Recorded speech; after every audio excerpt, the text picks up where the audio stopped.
Welcome to the Bedworth Bowling Club for this afternoon's Martell Inter-County Championship clash between North Midlands and Staffordshire. The situation in the championship at the moment is that North Midlands lost their opening encounter by 16 to last year's champions Yorkshire, but Staffordshire started well. They defeated Cumbria overall by 58. I think it's true to say, Bob Harrigan, who is in the commentary box with me as the association president, you've virtually got to win this one. Well, we're definitely got to win this one, Mike, to give ourselves as any chance. As we all know, Yorkshire are sitting in the driving seat, but this other club, this Staffordshire County, of course, are still in the hunt. They beat us today and then go on and beat Yorkshire, then they qualify. Now, of course, last year you won home and away against Staffordshire, 41 at home and away by 2. That was a tremendous performance, and you'll be looking for something similar today. We should be looking for something similar today, yes, and then just hope that Staffordshire can do perhaps the unthinkable and go and beat Yorkshire for us. Right, now, as regular viewers know, we concentrate on particular games, and this game that we're going to concentrate on involves Stuart Harry from the Haunchwood Club, who's playing Russell Pegram from Mitchells and Butlers in Wolverhampton. The referee for this afternoon's encounter is Tony Green from the Warwick and Worcester Association, and of course it is Russell Pegram, being the away player, that is setting the first mark. A mark in Crown Green bowls, for those who don't know the rules, means that the jack must go a distance of 19 metres or more. And so the first bowl from Russell Pegram is a good one. This, Bob, as we know from last year's visit, is a very, very tricky green. Very, very tricky, Mike. Yes, with all these undulations and the hill, and I think there's about at least nearly a 20-odd inch drop from that top far corner to this one we're speaking from, which makes it very difficult to control your weight. And of course, these are nervous moments for both players.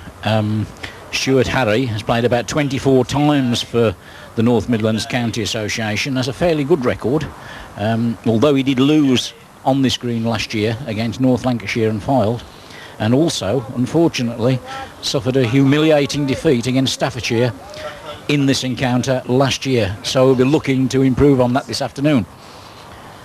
And he has now delivered the last bowl of the first end on a glorious afternoon here at the moment at Bedworth. He's gone low, Mike, dropped below, and Russell's... Yes, and it's Russell Pegram who scores the first end. Russell Pegram, of course, is a very, very good player in Staffordshire, and he is a member of the Mitchells and Butlers Club, who this year won the British Team Championships at Earlham earlier in the season. Russell, winner of the Staffordshire County Merit in 1991, has a very, very smooth delivery, well suited perhaps to this green.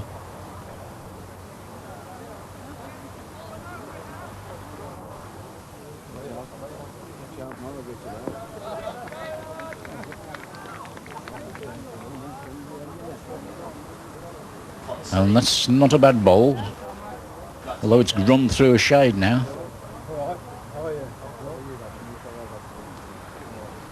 And there's number 4, Stuart Harry. Because he'll want to get in fairly soon, Bob, in this match, because he must be under some pressure. Well, he is, yeah, but like all of us, you know, you like to get in very early before the chappie starts to pick up the weight. There, he's just bowled a lovely wood there. Yeah, that's a good bowl. That'll give him confidence. Last thing you want is your opponent to have a run with the jack and get the feel and the weight of the greens. Certainly play up to it, will Russell? He's trying here, Mike. Well, that's a good bowl. Cracker. Yeah, an excellent bowl. He's just got to play through, couple of feet over, play through, see if you can take the wood. You don't particularly want the jack, unless it's going to go down to Russell's back wood, isn't it, Mike? That's right. Oh, he's up just to do the job. And that was very, very unlucky, I think. Another one to Russell Pegram. He leads 2-0. It's the old saying, Mark, the gap's worth a fortune. That's right. I always seem to find them as well, that's the problem.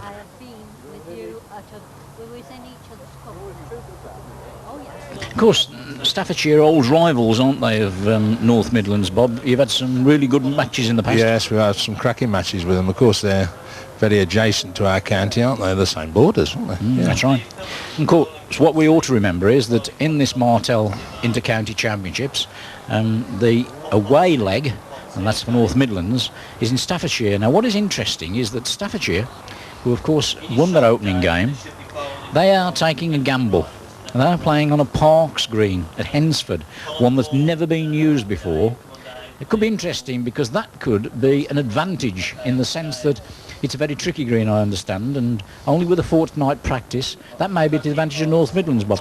Well, it could be, yes. If they've never used it before, though, I have spoken to their president who says they've picked quite a few players from around that area who have played on the green in league matches, not being a member of that club, who knows something about it, but as a county they've never used it. But like us, we brought 2 new greens in last year and we're hoping to reap the benefits from them.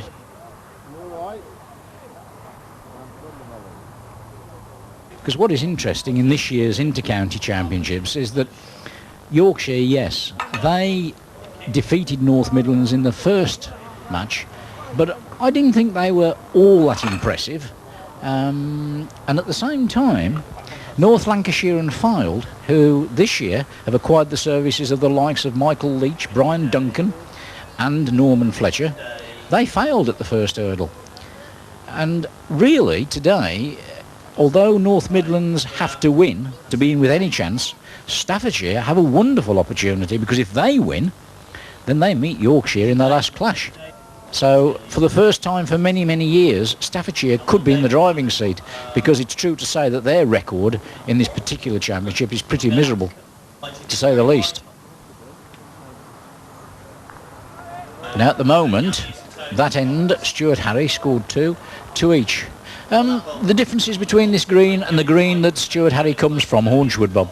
It's as big, but this is more oblong. He comes from quite a big green, but other than that, it's theirs is more undulating with different valleys and a crown, slight crowns in the middle, but various crowns around the green. This one, as you can see, is predominantly like one big slope.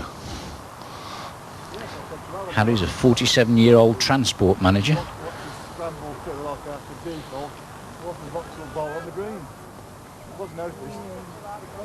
Because he won the Big Newdigger Classic not too far away from here, Bob, some time ago, so he's used to the big time. He's bowled in plenty of the big tournaments. There's nothing wrong with his temperament and his ability. Taking his time, that's essential. One of the problems with youngsters in the game today is they want to be too quick and get the ball out of their hand, and he's running this one up. He likes that.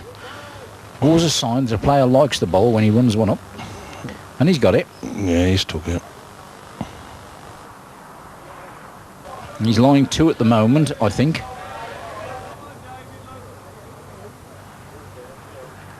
And this ball seems to be running through, but it isn't. That's a brilliant ball. Toucher. It's a toucher. It's a good start. It can be deceptive, this green. I remember when we were here last time, I think, it's easy to think that a bowl is going to be short or running through, and all of a sudden it seems to pull up or catch the wrong ditch. Well, short coming down the hill and it makes yards, Mike, but going up that way, if you are short, you're terribly short. That's right.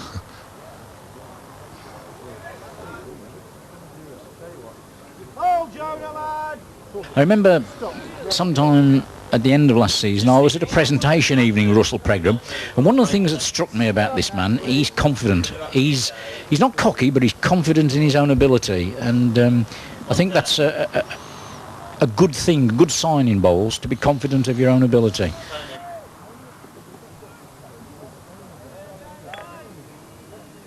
Stuart Harry trying here. That's a good bowl. Good bowl. Won't want to be short, Russell Pegram. He's got 2 options here, Harry's bowl or the jack. And he's just gone past, left Harry's shot. Now Harry has an option of resting on that back bowl and scoring his second 2 of the encounter. He's already lying 1.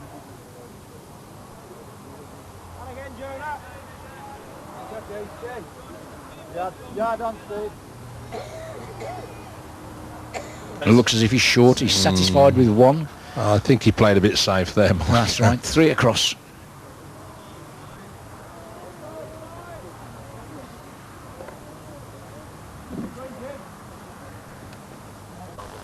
Of course, Stuart Harry will have practiced this green over the last fortnight, Bob, and he'll have sorted out 2 or 3 marks for himself.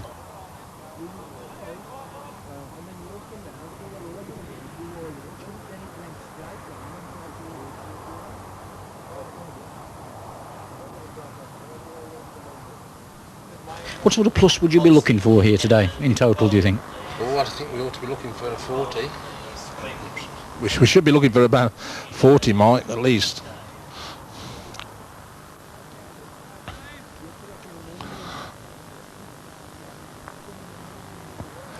I think it's true to say that this green probably is not running as fast as it was when you played your semi-final. Oh no, certainly not. But like a lot of the areas, Michael, we've had such a lot of rain that the greens are all slowing down. Then suddenly you get a hot spell and you don't know, your woods are flying. But no, I should say this green's a good yard slower than when we played last year on it.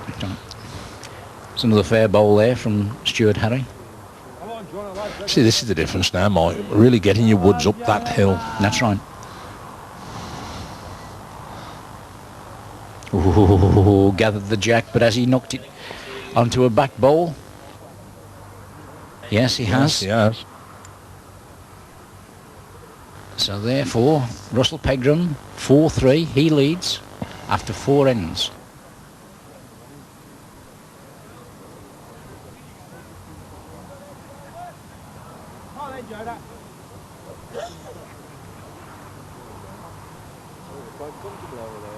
And just at this moment, while we're concentrating on this game, North Midlands and the other 3 games that are taking place on the green, it's fairly significant that Rowley Pratt, who struggled on here when he last played his county match, I think if my memory serves me right, he won 21-20. He's winning 8-1 against Stuart Jones, and that would be a tremendous boost if the Dunlop player could come off with a good score.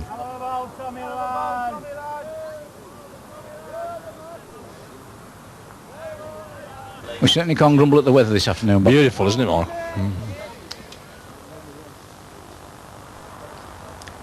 Stuart Harry in there. Pegram rolling this bowl in. He'll keep going. The crowd are shouting woo. That's the Staffordshire supporters. And it may just have done. Difficult to see from this angle. Nice view there of Stuart Harry wearing his sweater provided by this year's sponsors, Toby Grills.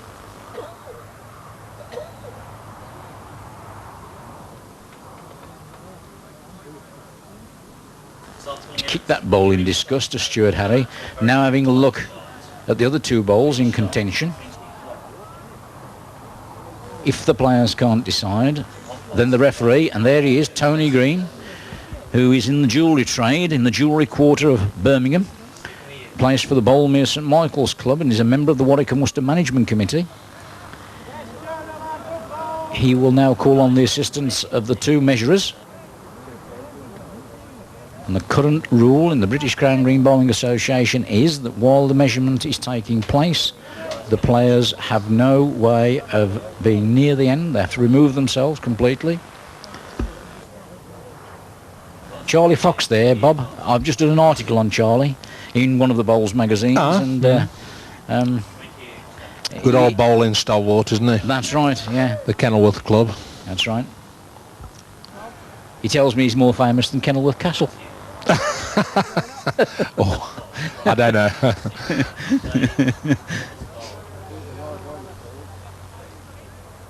One more there to Russell Pegram. And of course, if we can talk for a little moment, Bob, on performances this year, I think from a Midlands point of view, and neither you or I are from the same association, but I think the performance by Mitchells and Butlers, Russell Pegram's club, to win that British Team Championship was tremendous. Tremendous event, wasn't it? Yeah. I'm always pleased when teams from down this neck of the woods show these northerners that we don't just go to make the numbers up, and it was a tremendous win for them. They've always been a very competitive club, haven't they, Mike, in the Super Cups and all the tournaments. You always see them battling away into the final stages. But I'll tell you one thing that's significant, and I think it emphasises what the game of bowls is all about. 1 minute you can be up there, the next minute you're down. And they surprisingly went from winning the British Team Championships to losing to one of the underdogs, a team called Chester Road from Shropshire, in this year's Super Cup. Well, there you are. Perhaps it's a new green for them to play on, Chester Road, I don't know. That's right. I'll tell you what, Russell Pegram's beginning to settle into a groove here. And Harry has got to get hold of this jack fairly he's gone quickly. Through there.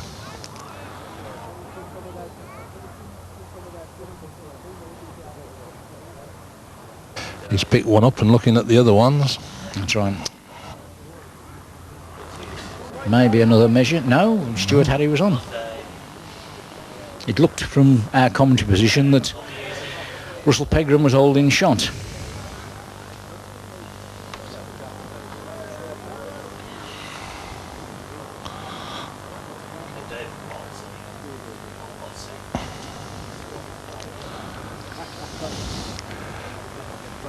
Now, Stuart Harry here has shortened the length.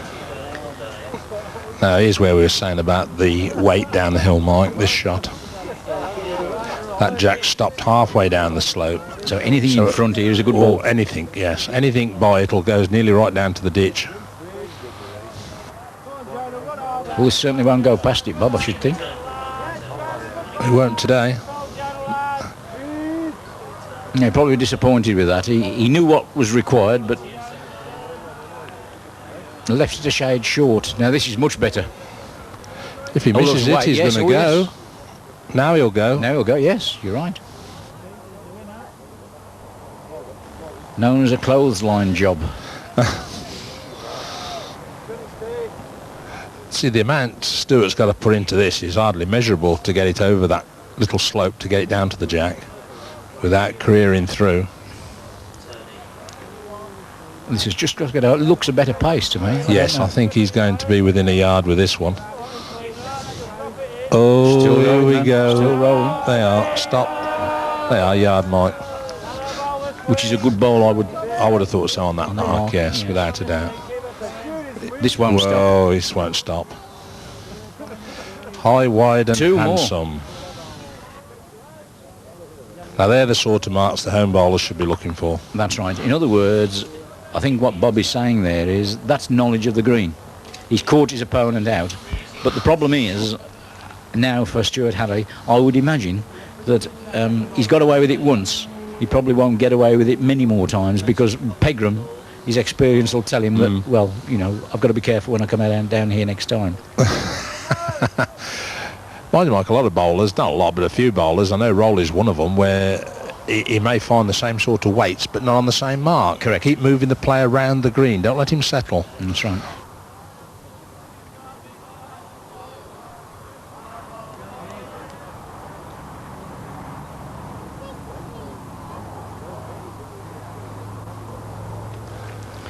Once again, Bob, you've got a fairly good crowd here this afternoon. Not too bad, Which is important.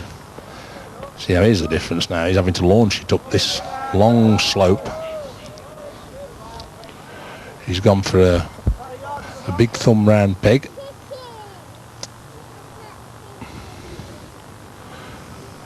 I don't think that one will be good enough there. No. Neither player seem to be leading well at the moment, and this is what the game is all about, leading to the jack. I don't think Russell's going to beat it. Putting the maximum pressure on your opponent. No, he's pulled up well short.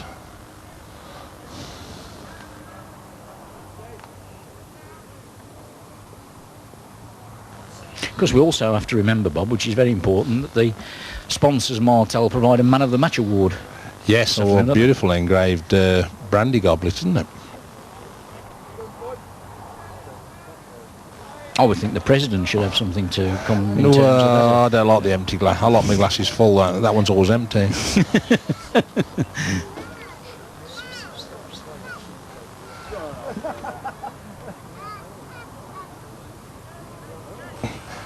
Yeah, Stuart just left him far too much room. as you were saying, Mike, with his ability, he just simply corrected his weight and won the end easy. That's right. I remember when he won the Staffordshire Merit, there were a few people in Staffordshire that were surprised. But I must admit, I've seen this man on at least 3 or 4 occasions in competitions, and he always impresses me. He seems to read the game very well. And let's face it, you don't win a county merit. And also, he won one of the big doubles competitions in Staffordshire. I think that was in 1992. Good player, although we won't be satisfied with that ball.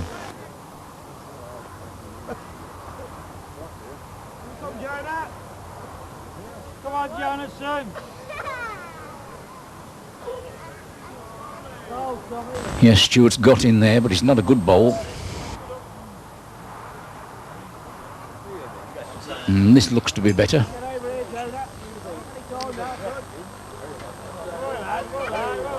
A long way away, but I would think that bowl might be shot. It's difficult to make. Perfect weight. Oh, he's definitely on.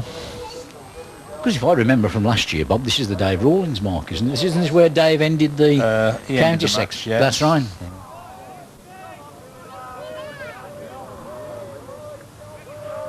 Well, Stuart's there.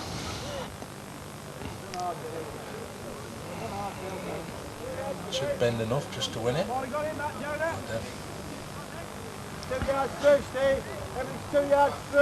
Score 6 across at the moment. Stuart Harry scores that 1.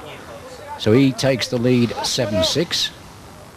The scores in the other games on the green at the moment, that Rowley Pratt hasn't gone further ahead of Stuart Jones. He leads 9-5. If you remember, he was winning 8-1. Jim Robertson's behind against Steve Davis, 8-5. And in the third game on the green, the score, which is obliterated from my view at the moment, shows Steve Perry 7-6 up against Vic Bailey.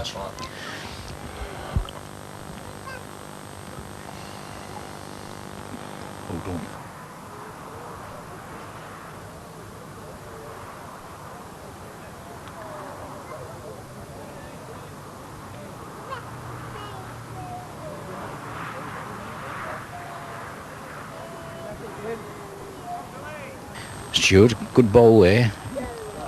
Cutting across the green now.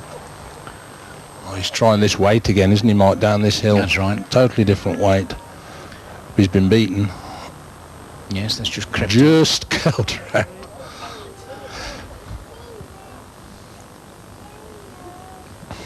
Not an easy green to turn over, I would have thought, Bob. No. And certainly not an easy green to strike on. No, not unless you've got a lot of knowledge. You're best following the same line in all the time. And that's a poor I think ball, he's left Stuart it. Harry. It's not going to get there today because the green's just holding that bit, Mike. No, I think that we can put 2 down the card to Russell Pegram here. I shall be very surprised if we don't. Because he's got plenty of room round the back. Yes, it's 2. So it's now 8-7 to Russell Pegram.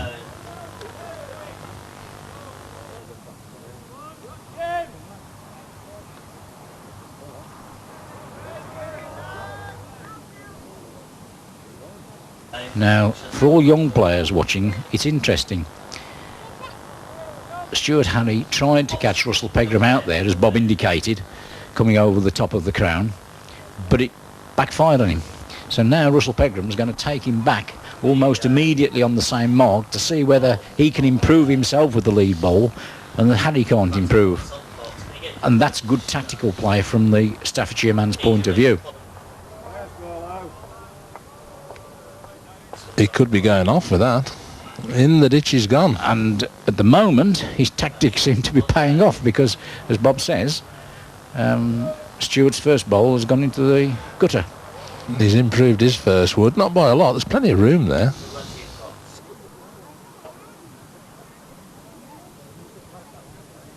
No, he doesn't want to give away another 2 here, Stuart Harry. He's going to be short. He's short. Having a look, removing 1. That's conceded by Stuart Harry. it See, looks as there's the mistake we all make, Mike, isn't it? We bowl into the ditch, and he really wasn't going that quick into the ditch. If he'd have stopped, he'd have won it, obviously, and he's overcompensated and bowled well short. Now, the measurers are sorting out whether it's 2 or 1 to Russell Pegram. We know it's 1. It could be 2. It is. So, Russell Pegram leads 10-7. He'll certainly want to get off 7, you know, Bob, will Harry, because that's how many he got against Staffordshire last year. Yeah.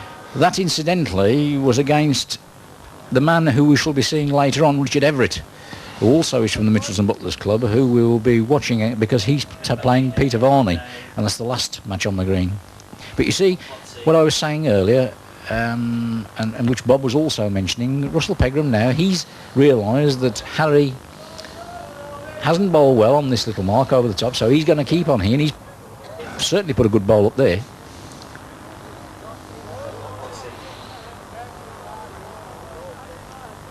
And I think he's short again, Bob. He's going to start pulling away to our left. If he's short, and he is, you're right. This looks like another one. No, I would say he's going a bit too heavy here. He's going to run out the back. Yes, you might be right. It could have done.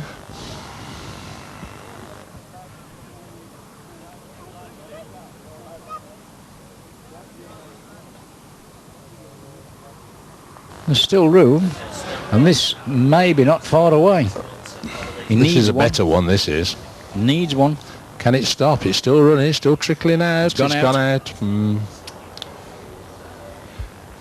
I've noticed, Mark, though, no matter what sort of greens you pick, if you pick these greens with big hills, and my own greens the same, you'll find some of the players, they're not worried as long as they can go up and down them, where they can get the weight up and trickle them back. If they find a weight, you're in the cart. So he's going straight back up there. He's going to get the weight up and down, and he'll bowl it as long as until Stuart gets him off. I've long held the view, Bob, but I don't know whether you agree with me, that the player who plays at county level is completely different to what he comes across in club level. Now, what I mean by that is he normally comes up against players who are fairly experienced, whether it be at county level themselves or in competitions, and tactically, because they're better than the average player, they are able to adjust, if you like, or pick up an opposing green fairly quickly. And here you've got an indication of it, because Russell Pegram obviously has never seen this green before, and yet at this moment in time he's winning 11-7. He's bowling that little bit better than Stuart Harry, who's bowled on here for a fortnight, or practiced on here for a fortnight. But he's bowling it as he finds it.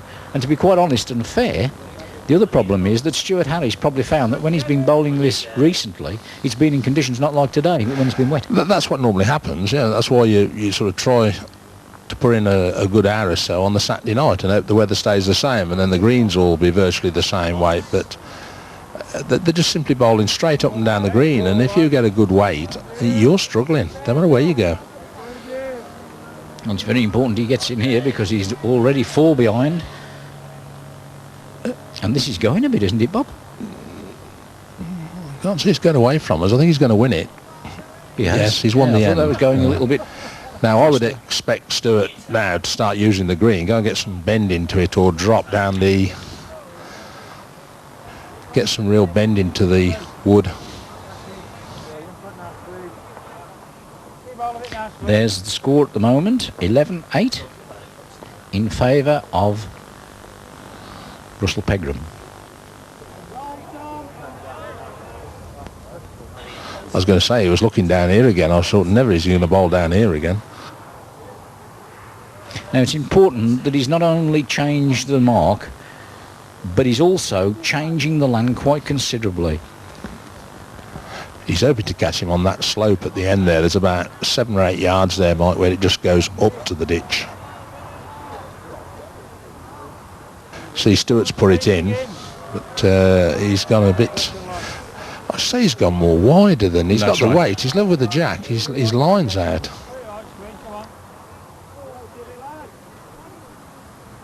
And that's a good bowl now. He's taken advantage of that, Russell Pegram.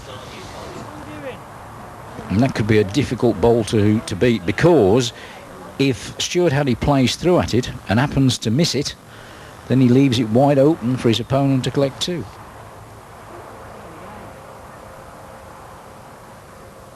And there the ball goes. He's running after it, so he must fancy him with a chance. I think it's short, I do. Yes, it does on that slope. And of course, Pegram's got a bowl for nothing here. Oh, that was fortunate. That's right, and he may be 2. 1? Mm-hmm. That shows the blue clouds here this afternoon. Beautiful afternoon here at Pegram. Russell should be heading down for this mark again. Well, Russell Pegram leads 12-8. And at the same time, Rowley Pratt now has gone further ahead of Stuart Jones, 14-8. And at the same time, Stuart Perry's 13-8 against Vic Bailey. But Jim Robertson's 11-7 behind. Jack Robertson, sorry. Yeah, it's not on the programme, it's just that I know the clubs, Mike. Incidentally, as you know, obviously he's a Champion of Champions winner, and he qualified last night to go into the merit final, so he's still in there firing. And we were talking earlier about team performances.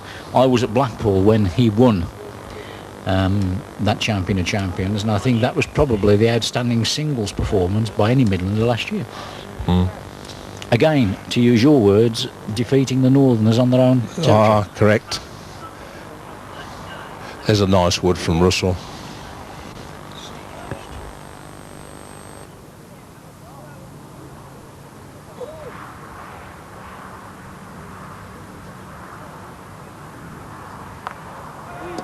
Now here again, this is a part of the green which Steve's rolls got enough forever. in. Yes, here it comes.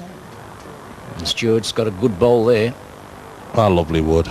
Beautiful wood. Now that is the best bowl that Stuart Harry's bowled all afternoon. And it looks to me as Russell Pegram's going to strike. Oh, this will be interesting. Down this slope. Coming across this slope. Very, very difficult. Here it comes. A flash of light. Oof. Oh! Fraction. Well, he must be confident that Stuart's not going to beat his first wood. That's right. And this one looks as a bit tired though. Yes. It's falling away, isn't it? That's right. Just 1 to Stuart Harry there. So he moves on to 9 and his opponent is on 12.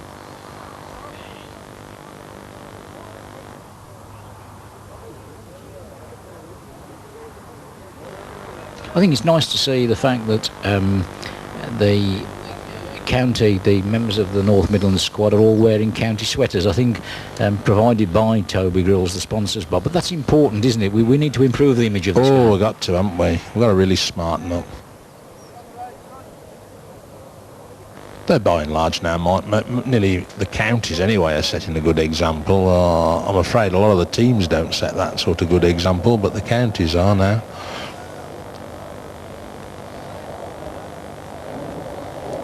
He's having another go up there. Ooh, lucky to hit the jack there, I think, Stuart Harry. He wouldn't have gone far, Mike. That slope I'm on about had have pulled the wood up.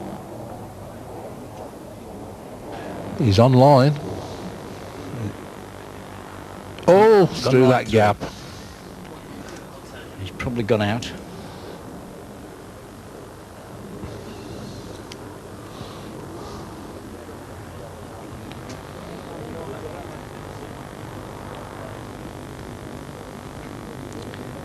Be nice to try and get a good bowl here, but he's much too wide.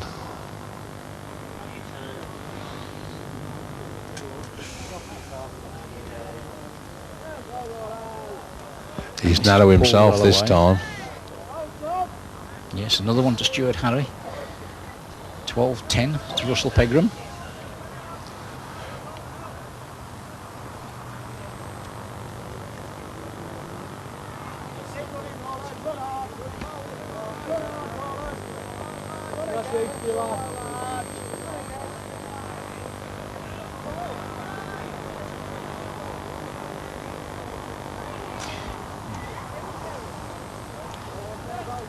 I think one thing that is important is that there are more youngsters coming into this game, and obviously the North Midlands are just one of those counties that not only have a junior individual merit, which the winner goes on to win the Junior All England, but they won a junior county side. Although at the moment they've got some very good young players, they're always looking for more. I think it's important, Bob, as president of the association, if anybody's watching this at home and fancies a game of bowls, that they contact officials of your association to encourage them to provide them with the nearest club, and who knows. Yes, we're welcome with open arms. Any club will. There's about 50 odd clubs. They've only got to get hold to any official with the handbook, and he'll put them in touch with any club in their locality. It will absolutely welcome them.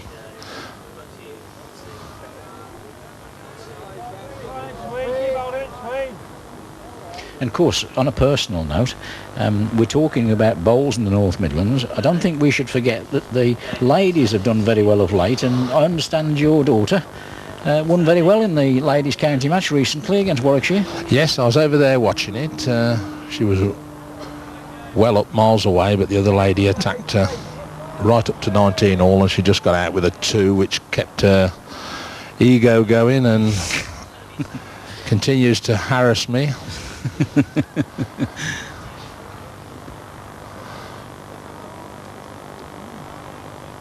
You're talking about young bowlers, Mike. We've got a little lad bowling with his dad on our green now. He's 6.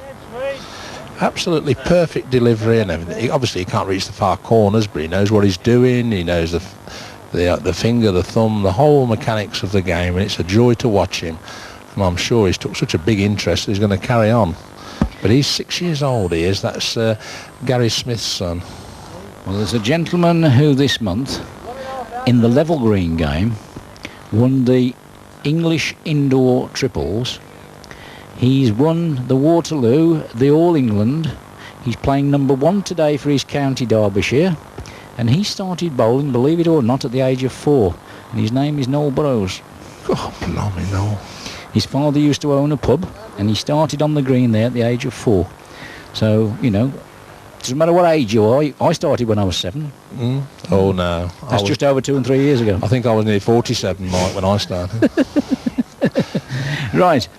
We've now moved on, and the score at the moment shows that Russell Pegram leads 13-10.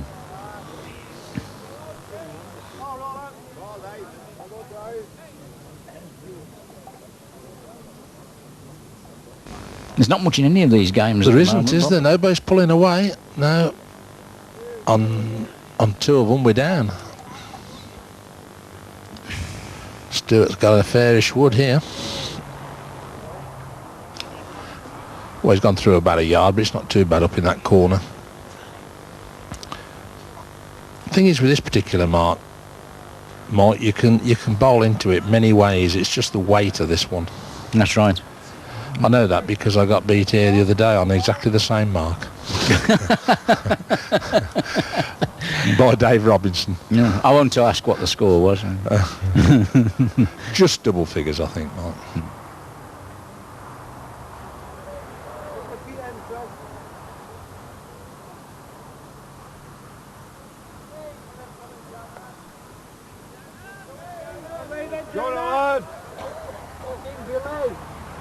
Well, Russell Pegram's dropped that on the top here. I don't think he's going to run down.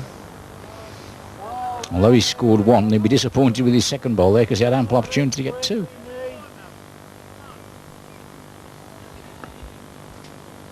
I'll tell you one thing, Bob. Dave Rawlins, our sparring partner and probably the player with the biggest number of caps, was telling me earlier on this afternoon he's just come back from Rhodes on Thursday. I think he's brought the sun back with him. Oh, I think he has. He is a bit brown, isn't he? Of course, the miserable devil forgot to bring the cigars.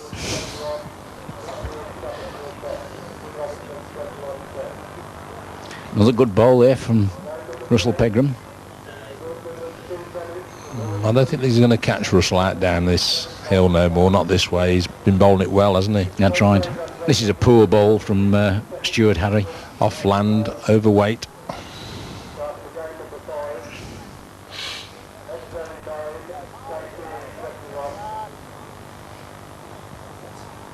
Yes, that's Russell's going to pull up.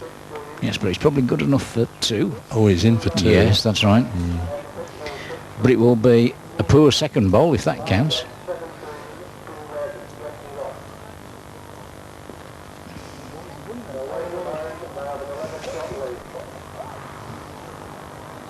Well, he's got to get by. He's got to get by. He's by, so he's got a chance.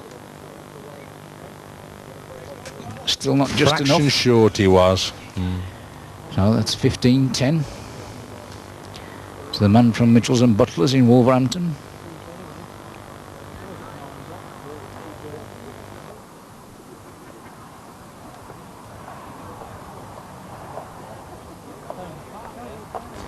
He'll keep it short now, Pegram. He realises that he's got Harry a little bit under pressure.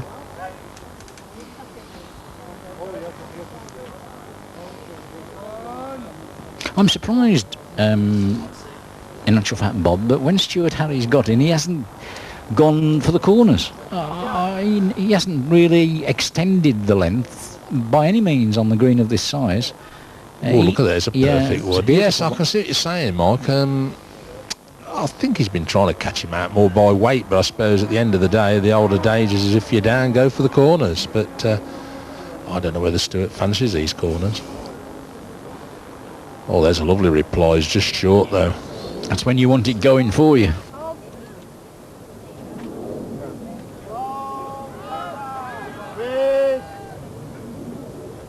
He's going in again, just round the back. That's right. Now, this could be an interesting bowl that Stuart Harry's going to send here.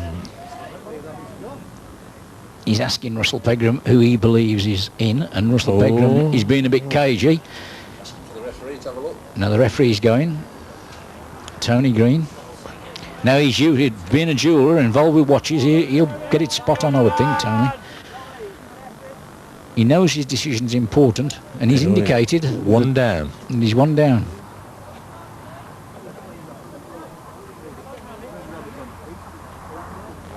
Now... Is he up? That's the question. And if he isn't... Oh, that's a bad one. Yes, it is.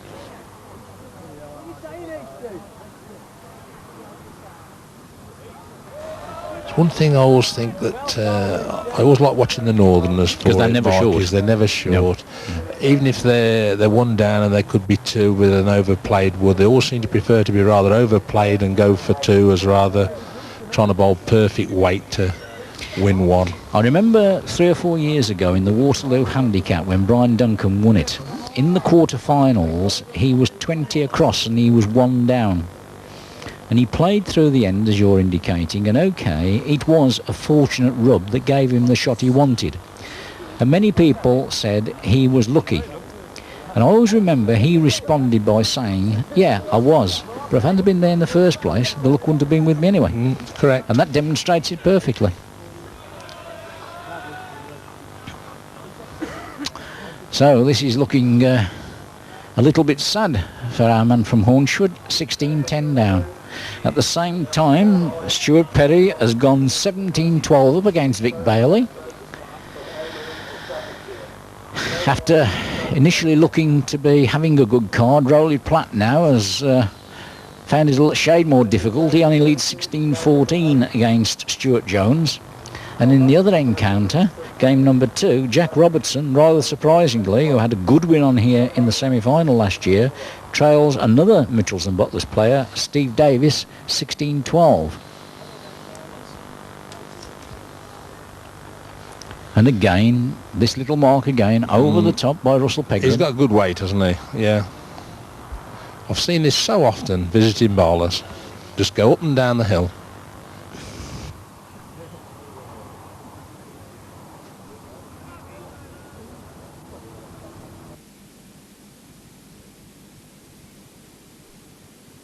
Stewart's just rested on him and fell in. That could be significant. Now.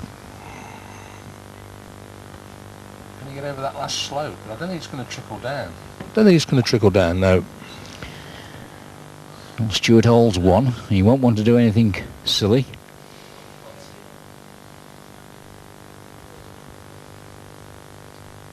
He's not up. He's satisfied with that 1. Now, I think if I was Stuart Harry, I'd be saying to myself, well, we've fiddled around for long enough. I'm going to take you out into the country and test whether, Mr. Pegram, you're able to reach these corners. Round peg here, thumb up this slope into this big hole at the top corner. And there's the jack. The bias on the jack is indicated there, swinging round. Now we shall have a good view of this bowl now as it arcs round towards the jack.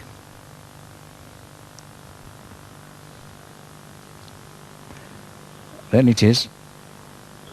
Fair bowl, that.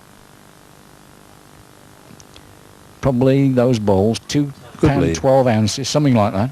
That's the average weight of a Crown Green bowl, 210, 212. This is about the biggest curve on the green, this part, where the woods really bend round. It just bent round the bank. See what happens there, if you don't really get above the jack so it falls down to it, if you get sort of just slightly below the jack before you go in, bias starts working, it starts to come back on yourself on this mark. Well, that's good bowl. There you are. That's the way you've got to win it. And I won't be surprised if we don't see a strike here. Nothing to lose. Yes, he indicates to the referee. Good theatre for the sport, this. Wakes up the audience. There it goes. Clutter. He's got one out.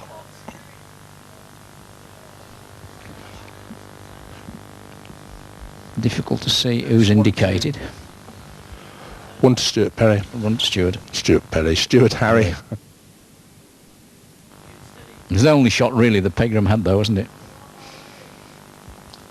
Yes, he couldn't. It'd have been a brilliant shot to have beaten that toucher on that mark.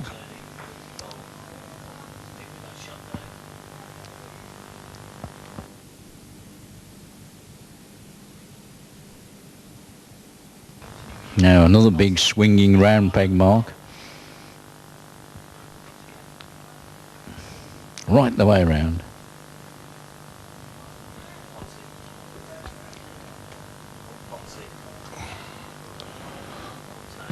And as we speak, first blood to the North Midlands in the shape of Stuart Perry, who's defeated Vic Bailey 21-12. Good start that, Bob. Very good, isn't it, for the young man? Well, it is, and it's more significant that Vic Bailey, who's one of the most experienced players in the Staffordshire side, he had a good win against Cumbria, if my memory serves me right, very much so. And I think it was a single-figure card. And Vic's been under some pressure lately in the county side, but he came back with a bang and he done well there, the lad from Camden. In this moment in time. Just a fraction out, Russell, is there? At the same time, Rowley Pratt only once won in his game at number 1 against Stuart Jones.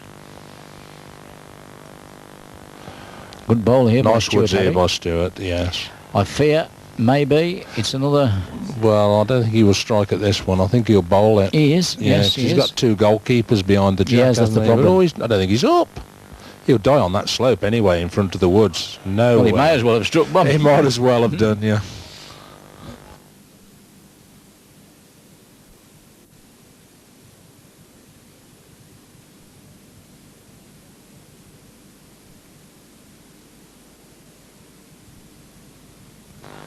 I think one of the significances of these two teams this afternoon, you know, Bob, is that in the main they come from two sides, Hornchwood and Mitchells and Butlers, who've probably been in more finals in the Super Cup recently Yes, than any other cup in the Midlands. It's obviously, I think, quite a bit of M&B. I say they've spaced them all out. That's right. Every other player's going to be an M&B bowler. They did come over here a couple of years ago in the Super Cup to play the local club on this green, which obviously is a different kettle of fish to playing the county on here. That's and right. They got defeated by 70 shots. Still, that's over 31, Mike, where you can get big scores, not 21. And it's second blood again to the North Midlands, with Roland Pratt from the Dunlop Club beating Stuart Jones, the winner of this year's Nordley Spring Open, 21-14. Another good win by Rowley. Very good, yeah, he'll be pleased with that. I mean, a quality player is just beaten, and Rolly was absolutely disappointed. He was devastated at his form at Newdigate.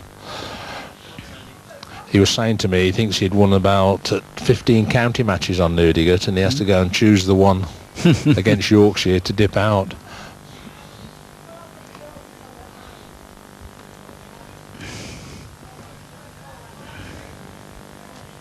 Stuart Harry's just bowled a fair wood, just touched the jack. That's Good right. wood.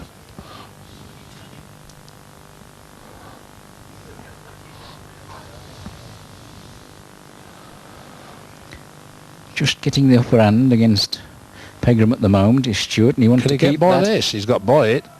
Oh, that's a good bowl. Oh, cracker. That is an exceptionally good bowl Very there good. by the M&B's player. 17-14, he leads. Stuart was just beginning to claw himself back into it.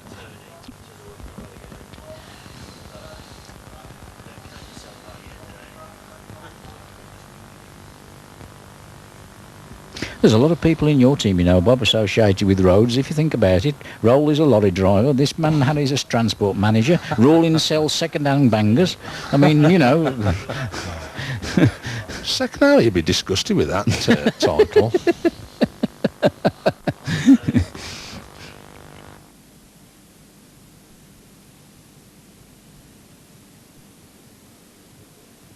Here's a good shot here.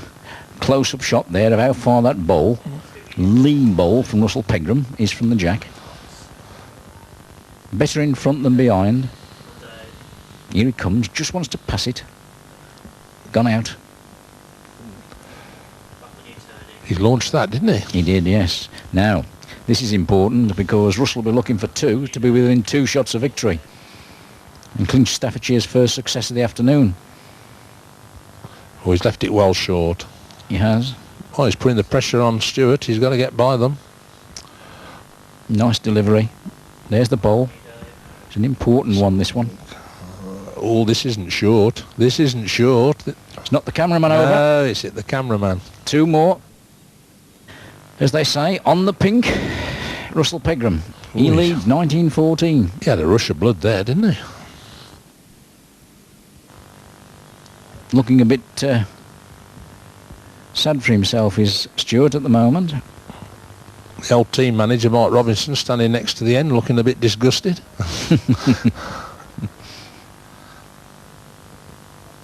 It's a new thing in Crane Green Bowls, isn't it, over the last 5 or 6 years, team managers? Team managers, yeah.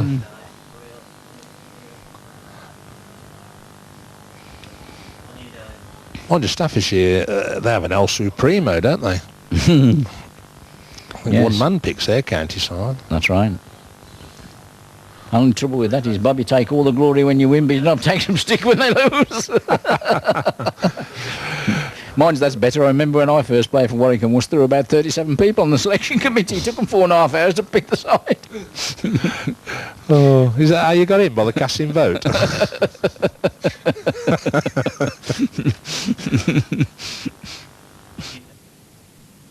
Now, Russell is looking to get at least one of the two he wants after not a very good first bowl, and he looks as if he's got it. That's a good bowl. That's a good one. Mm. Again, Stuart Harry under pressure.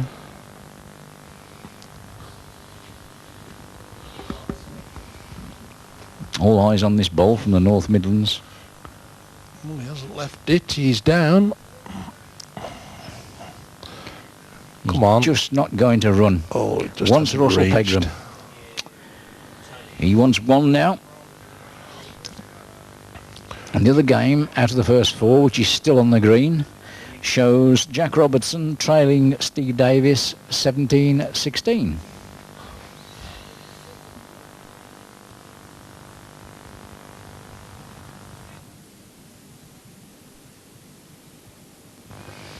So Russell Pegram is looking for a good lead here.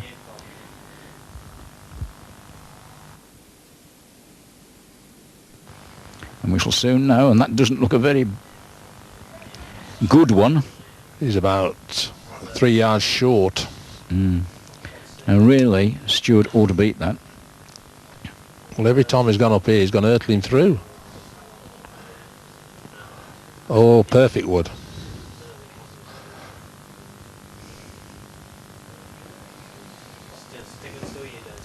And Russell won't want to be short. And he's not. He is. He is. He looked as if he was just going to Well, come Stewart through. should be able to slide by there. He's got about, 2 yards all round the jack, so he's no need to go near them woods. That's right. And he wants every one. He left it short. He really got nothing to lose there. So he gets 15. And pressure's all on the Haunchwood player, of course.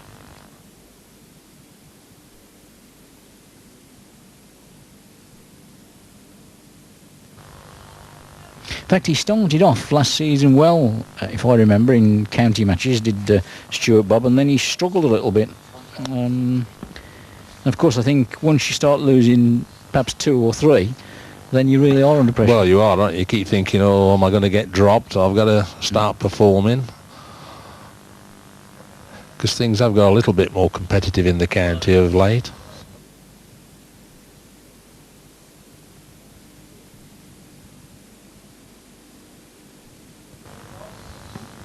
Now, this could be better. He's using this hill. Instead of bowling straight down it, he's bowling diagonal across it. So I suppose he's trying to catch him out on weight and line on this one, Mike. That's right. And he wants a good one here. Because if he doesn't, he's in trouble.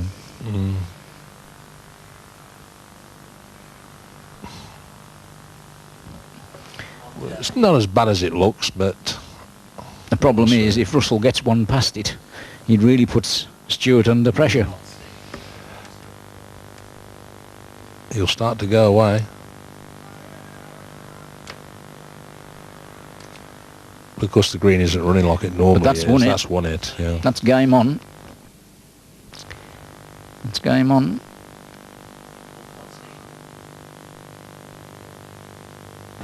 It's not going to take a brilliant wood to win this end.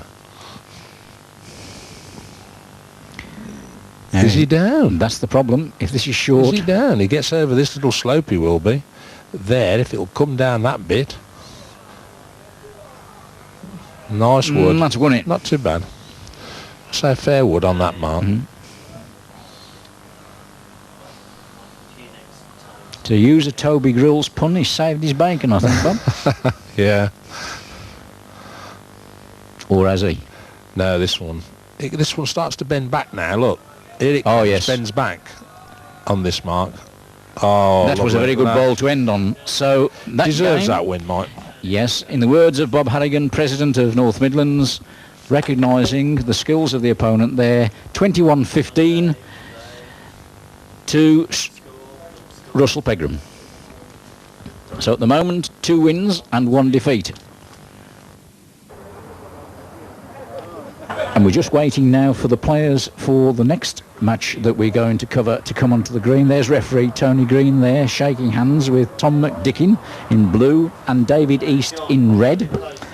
Before we concentrate on this game, just to give you the update on the match so far, North Midlands had another winner and that now stands at home that they lead by 9.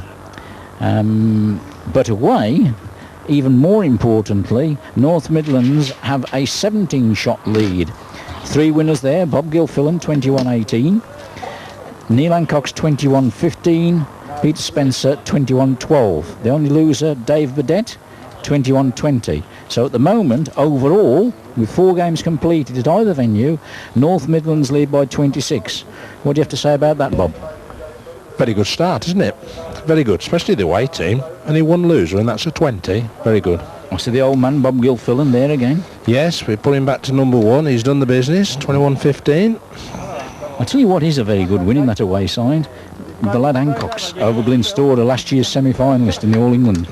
Nigel changed clubs last year. He went from the Kenilworth club to the Walsgrave club. I think he said he wanted to rejuvenate his interest, but considering he went in our top league and lost 1 game and won the averages and had a really cracking season, we brought him into the county and hey-ho, he's going full steam ahead, Mark. Right, now to concentrate on the match that we're covering. I noticed the sound effects has just arrived. Reg Poynton's just come round the corner. Has he? Oh. Well, we're all right now then for drinks. And first blood there to Tom McDickin. 1-0, he leads. Now, interestingly, David East, the player he's playing, was also a member of the successful Mitchells and Butlers at British Team Championships winning side. An exceptionally talented player, but when his county played Cumbria in the first game and they won overall by 58, he was the rabbit. And that's the terminology used in bowls when someone loses quite significantly, because he surprisingly only got 6. So he's got something to prove today. Tom McDicken, of course, comes from the club round here, Bob. He bowls for the Bedworth club up in Bedworth itself. This is the Bedworth Rugby Club based here. His club is based in the park. He plays for Bedworth ex-service in the Miners Welfare Park. He bowled for many years for Newdigate, but another bowler who's changed clubs, Mike, and he's gone up there with his other fellow bowler, Jack Robertson. They now bowl both for the ex-service club in Division 2 and doing very well. And of course Tom was one of the winners against Yorkshire, 21-17. Although last year, significantly, he was one of the 3 losers you had against North Lancashire File on here. Real character this lad is, real character.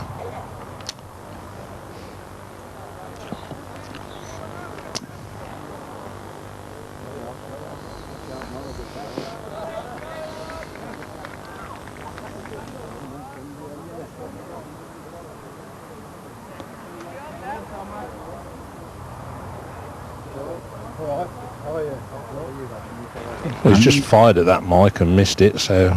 Yes, Tom McDicken will be very pleased to have got off to a good start. He leads 2-0.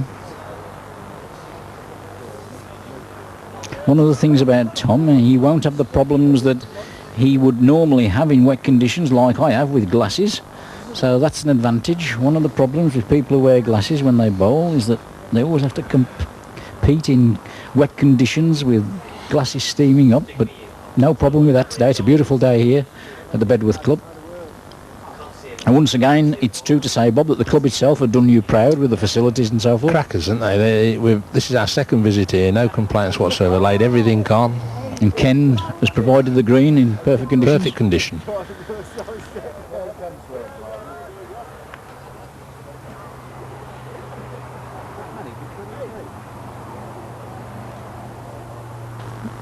This is a good round peg, the bowling, Mike. Look at this, the bowling up, starting the wood off, 10 yards outside the jack.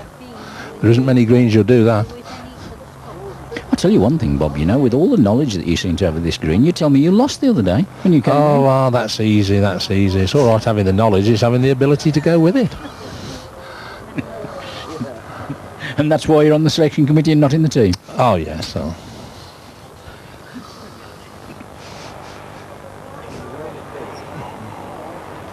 Right, now we've played 3 ends, and the advantage is with the local Bedworth player. He leads 4-0. Yeah, I'll throw it right up the hill. I tell you what, Bob, a single figure card now, and I think you could say you'll be well on the way to a victory.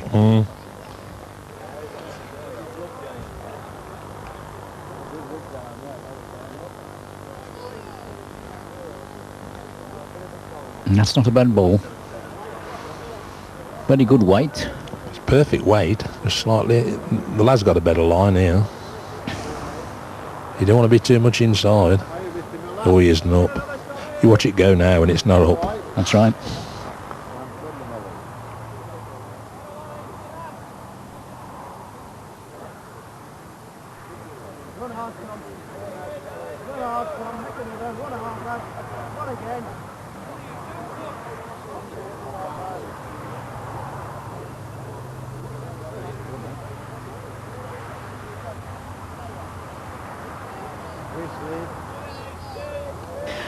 Oh, that's a good bowl there from David East. That'll give him a bit of encouragement. So he scores his first point of the afternoon.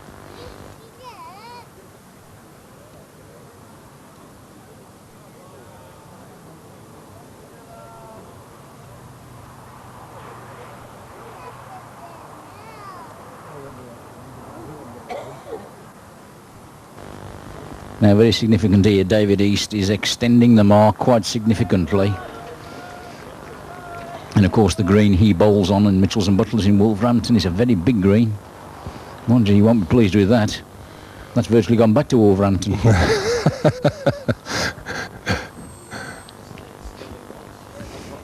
They're bowling every bit of 50 yards up here, Mike. That's right. Very much so. See, with all these big swingers, you've got to get right outside the jack and A very good bowl there. bend it round. He's better line this time. Oh, he's stuck out.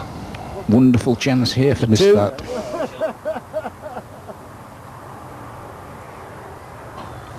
Here we go, watching this bowl now, arcing into the end. This should be two for the Bedworth player. No, without it's any going to go. problems. It'll go away. He's inside. Hasn't gone far enough.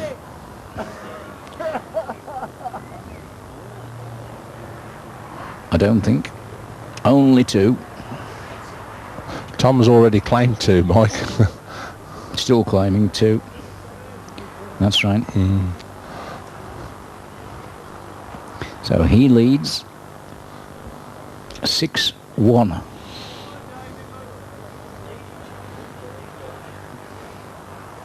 He's a Burns expert, you know, Mike. He can quote it verbatim. Burns expert. Oh, yes, he is. Oh, you hear him on Burns night.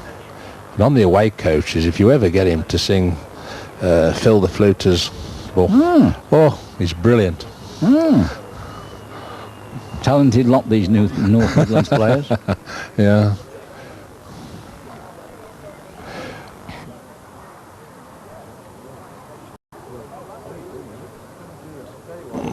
We could see this end if Del Boy moved out the way a bit. Get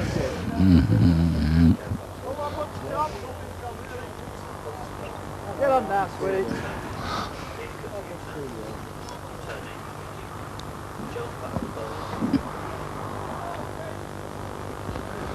Bowl coming in here, which looks much better from David East. He's got a good wood here, hasn't he, Mike? Look at Yes, this. he has. I think one thing, Bob, that we remarked at the start of the programme about the gamble that Staffordshire had taken at home. And at the moment, it looks as if that gamble hasn't come off. It's backfired on them, hasn't it? As much as bringing David East down here has backfired, I think, on Tom McDickin, because I think he's going to be two down. And he is. I was just looking in the away side, Mike. I see Pete Spencer from the local club where we are today. He's had another fine win, 21-12. Talented young player.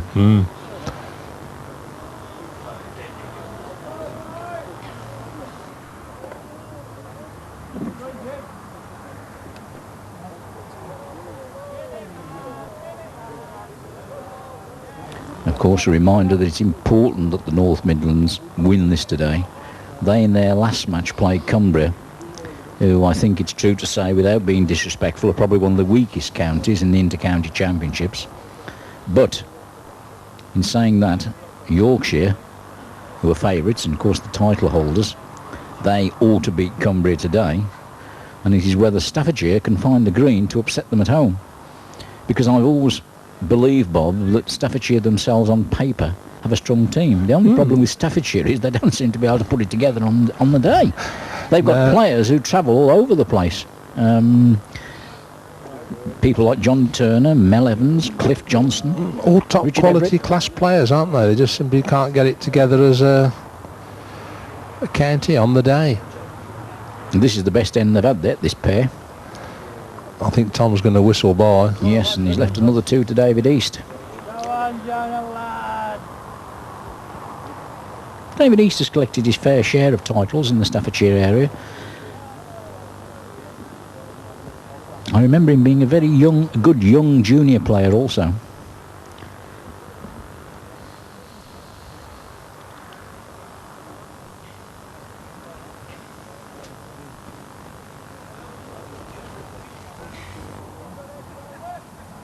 Come on then, Jonah. Quite comfortable over there, right? It's chilly now, is it? Over the shade.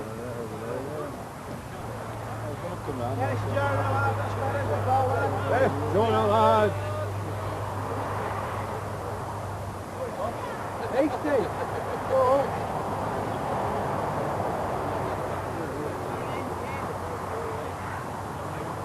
Yes, Tommy. Hello, Tommy, lad. It's a nice mark, this is, Mike. It's like a snake, this mark is, thumb. Got to get the correct line over the top of this hill. Here's David bowling it now, and it starts to drop now, then curl back towards the jack round this wood.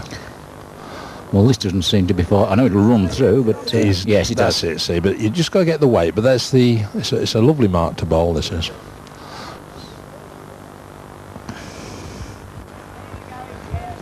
There should be two, I would Thumb think. to David, it's of course Tommy's a left-hander. Oh, you wanted to pass that. Just one. Be a little bit disappointed there, will Tom. Because if my memory serves me right, Tom used to play where the last county match was played for some considerable time, didn't Oh, he? he played for Newdigate for years. Certainly a different type of green to this one. Yeah. This seems to be the mode these days, building greens like this, Mike. The old days, there used to be, 12-inch crowns, perfectly symmetric from the middle to all the sides, but now people who've been laying greens in this county have all been building as hard as greens as they can to obviously give themselves a big home advantage.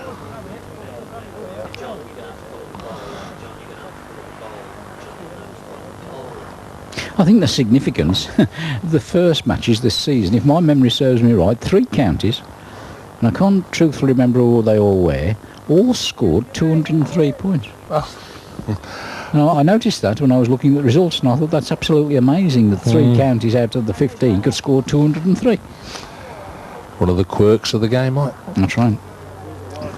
Here's Tommy going for this mark again. He's got to wait now because the short wood's come across his other end. That's right.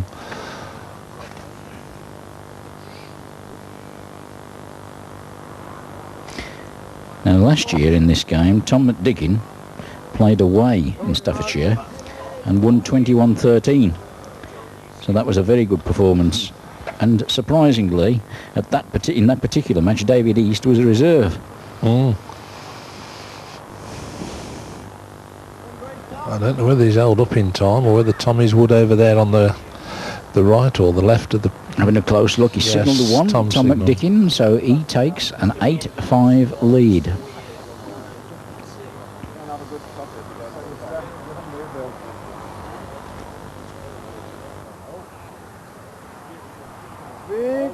Great.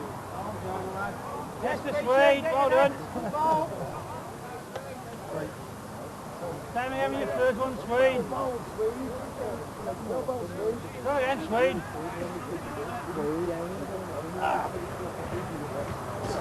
He's gone for a good long mark into this And that's right, it's the first time he's really stretched him. saucer again over here. Come on, Swede. And that's a good bowl. On that mark, I would have They're said. bowling it on a falling mark, aren't they, Mark? That's right.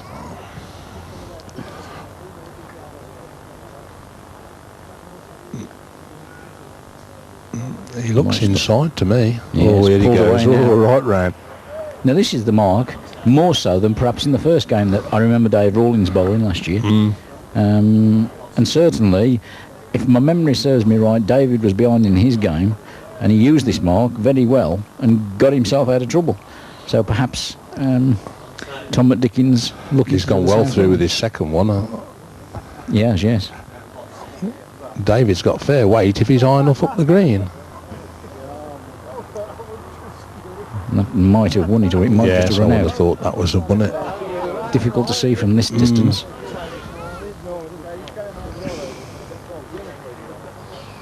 David Tommy's East shorter wood's thrown going to the be mat in. David's wood that's gone through. into soon now.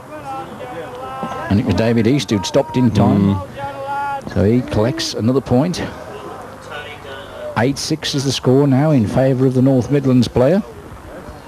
And at the same time, on the green in the other matches, Clive Pittaway from the Woodfield Club from Staffordshire is beating Pittredewis 18-12. Offsetting that, Jim Robertson is winning against Nick Newey, also from Woodfield, 12-5.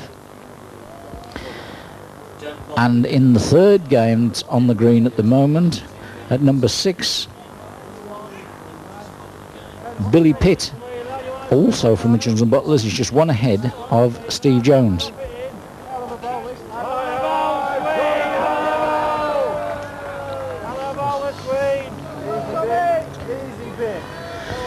Yes, that looks as if that's a fair bowl there from Tom McDickin. Certainly forcing his opponent to play up to the end, and if he misses all, which he hasn't... no, he's got the wood.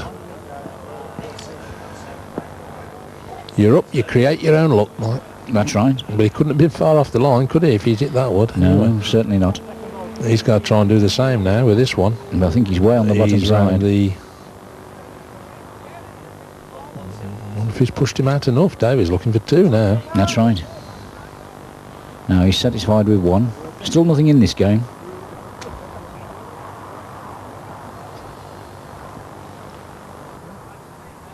Confidence must have been affected, David East, by that mauling in Cumbria, so he'll want a good performance this afternoon.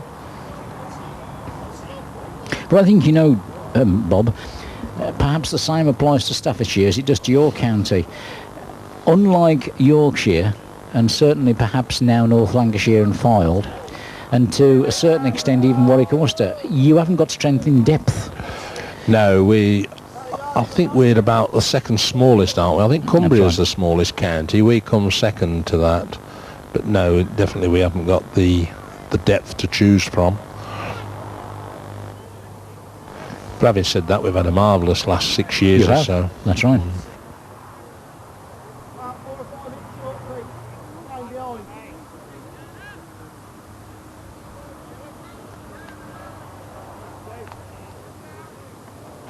Got a nice delivery, David East.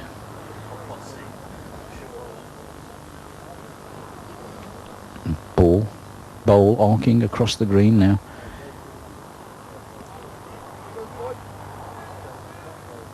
Certainly 1, it could be 2. You're going to find a bit of weight now, the Mitchells and Butlers player.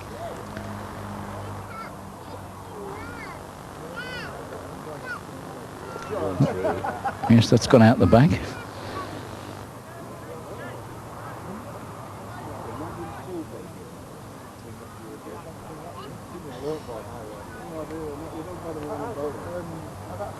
Thrown the mat in there, Tom McDickin. I think Pittredewis has just got beat, hasn't he, Mike? Yes, he has. That's a blow for the North Midlands. Pittredewis just scored 12 against Clive Pittaway from Woodfield, one of Staffordshire's top clubs.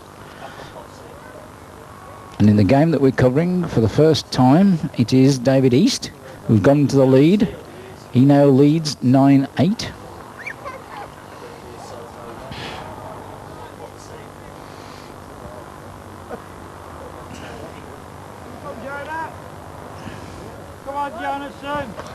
Tom's got the weight all right here. Yes, that's the best ball he's put up all afternoon. Tom McDickin. David East will certainly want to play through at it. And he has. You know, either knock his own in, take the jack, rest his opponent out, but he's too low. Well, there should be no danger to be short here.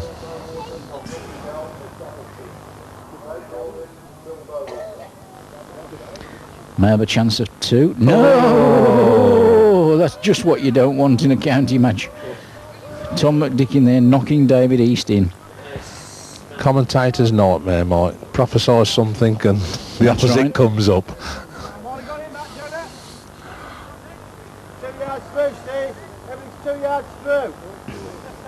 Dave Rawlins is combing his hair, Bob, before he goes on the green. I don't know. Has he got any? Should be an interesting encounter, that one, between Dave Rawlins, who bowled so marvellously on this green last year against North Lancashire and Fylde, and against Billy Bowater, one of Staffordshire's most experienced players, who comes from a lovely little club in the Black Country called Dudley Dell.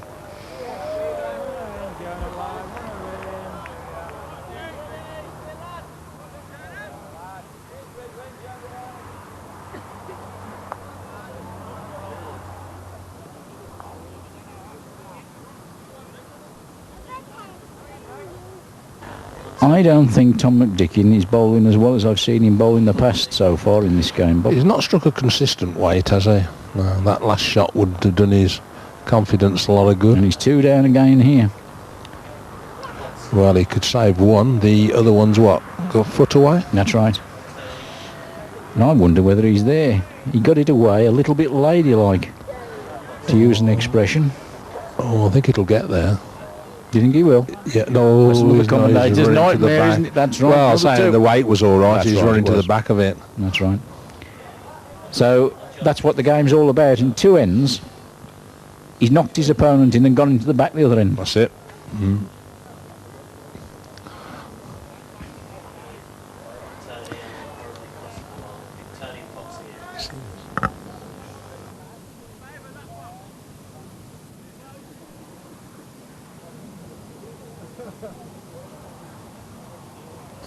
So the Staffordshire player goes into a 12-8 lead.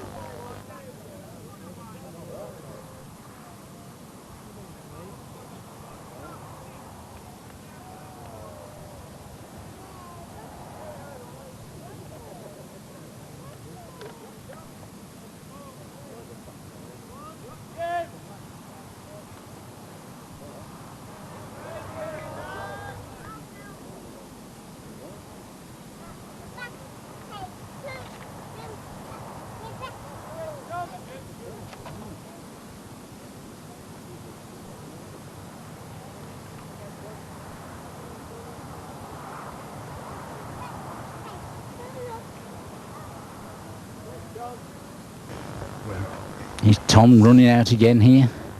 He could have gone out again, Bob, I don't know. No, David's picking one of his woods up. He's No, he hasn't. no, Pulled Tommy's in. took that. He, Yeah. he certainly wanted that.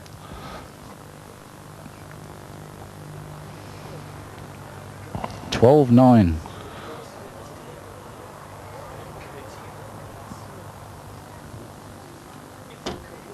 Must be unsure of what to do at the moment, Tom McDickin. He's struggling.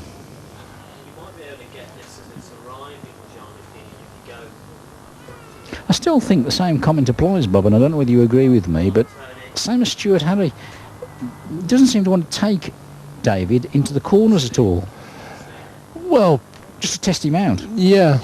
I suppose he hasn't gone round most of the parts he wants to try first before he That's right. has a go in the corners. Well, so many bowlers really like to sling the corners, Mark. There's not many, is there, really want to predominantly go straight from the word go. There's only one I can think of, and that's why he's the game's number one. Because he knows everybody else doesn't bowl the corners. Mind you, Reg Poynton always used to tell me he was the best corner bowler in the North Midlands. Oh dear, what's happened here? Could have done some damage done there. Looks as if they're both touching the jack.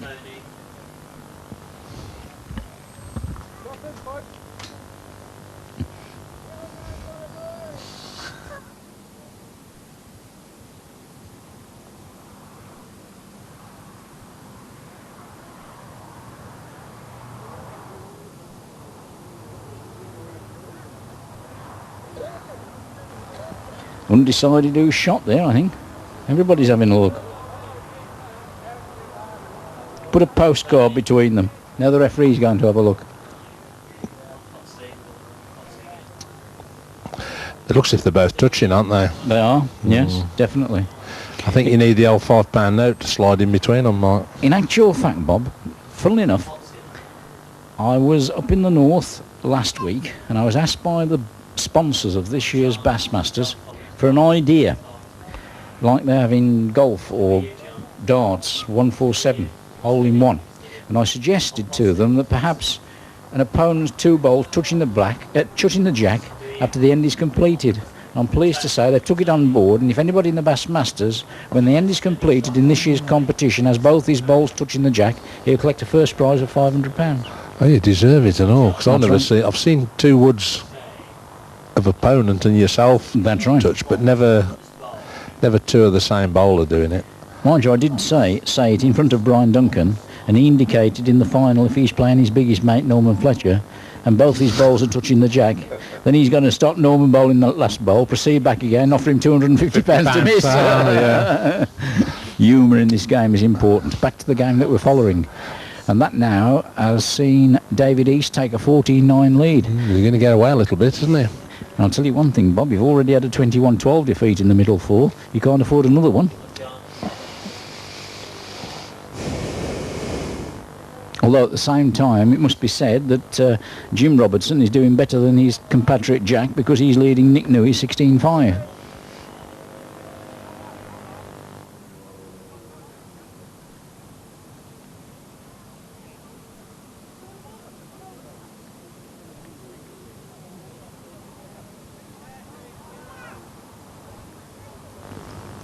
He's going to go through a bit. Well, I think he could have won it, though. Yes, that's right. This will certainly be a confidence booster to young David East after his Is Tom down? blow in Cumbria. I don't think he's got there. Oh, no, he's stopped well short, hasn't he? Yes, I think he has. He's not looking very happy at the moment, is the Bedworth player. He throws in the mat a little bit disgusted. David East collects the jack. And there we are, 15-9, that's the score.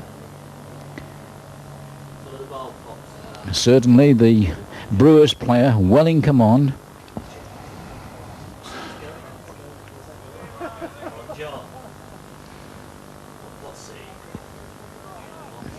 There's a good view there of both players. David East leading, trying to get a good bowl. He doesn't look to be that far away. He's got a sort of round delivery, hasn't he, Tom McDick? Yes, he bowls out and in again, isn't he? That wouldn't be in the coaching hard manual. to follow. No. It's good enough to beat that wood, though. Yes, it is.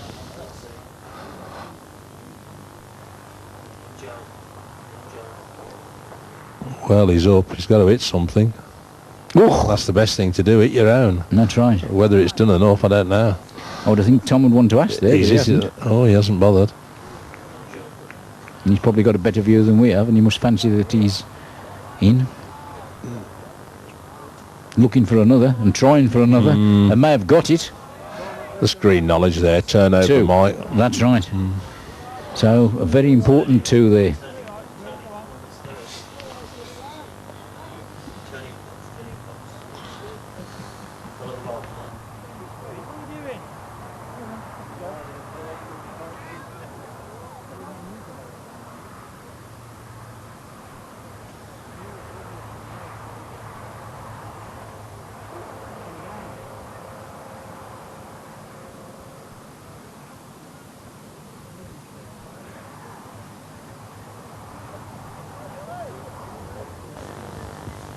Now Tom looking for a good lead bowl again, and unfortunately he certainly hasn't got it.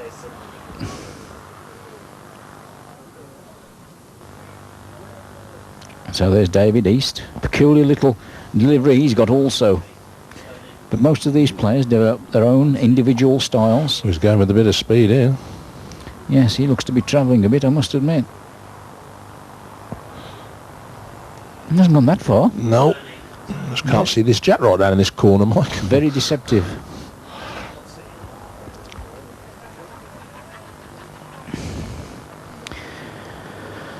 He's bowling into the top corner, and that ball's gone hurtling through again. It certainly left him a chance with two. Very important too to the young player from Staffordshire. Although he's got to stop. Put plenty in. He might have gone out the back. Yes, he has. Well, it's only one down, is it? Tom's having a look, but it seems as though he believes that his opponent may be in, but it's difficult to see. Yes. One to David East. So he leads 16-11. I think it's easy to be critical from the commentary box, Bob, but I don't think there's been a good performance by Tom McDicken at all. Not to his usual standard, is it? No, he hasn't seemed to be able to lead to the jack when he's had it. No.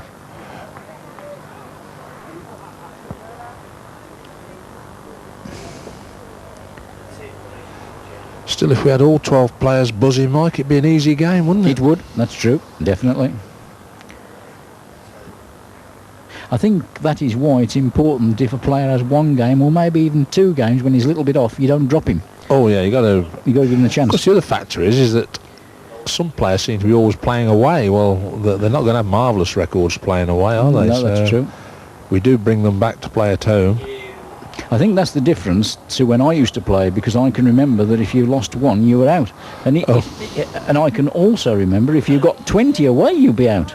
And that's fact. But, we've got a bit more professional. I'd say that's a bit balmy. It is, yes. I'd say if you got 20 away, you've done your job. Oh, well, it wasn't always the case, I can assure you. He's smiling now. Oh, dear, dear, look at that. A smiling Tom McDickin. It's to his credit. Well, I suppose he just picked up a shilling somewhere. A Scotsman, you know.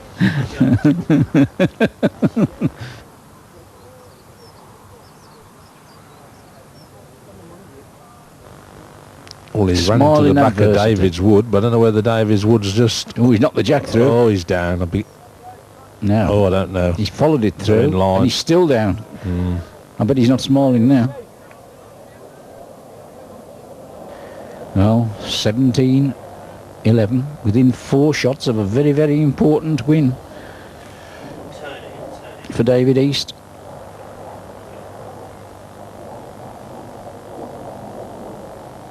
And just to keep you up to date, in the other game, Jim Robertson, he needs 2 now against Nick Newey, 19-10. And that's a little bit of a surprise in the sense that Nick Newey is a very, very competitive player. He's won quite a few competitions in Staffordshire.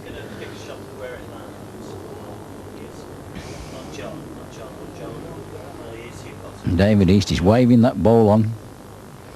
That's a sure sign that he believed it's short. But it's not bad. Been plenty worse than that counting today.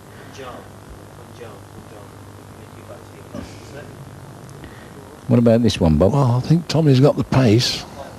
He can just niggle ball. He's got the pace all right. Yes, he has. It's a good ball. Oh, that's not a bad one. He's got perfect weight there. He's only a foot or so on the side, but it's perfect weight. This one's taking a long time to come round, but needs to be there. And he is. He's there. And that's a good ball. That is a good ball. If it stops. It's fell over now, I don't know. David will soon tell us. Well, Tom seems to believe that he's down because he's already played the ball. David fancies his own. Yes, I think I would if I was him, but... Well, this one's trying then, Mike. That's right, it is. This one's trying. He's gone into the back. What he's done, I don't know. David's indicating that he believes he's giving that last one. Good shot with Tom. That's right. Very important one as well.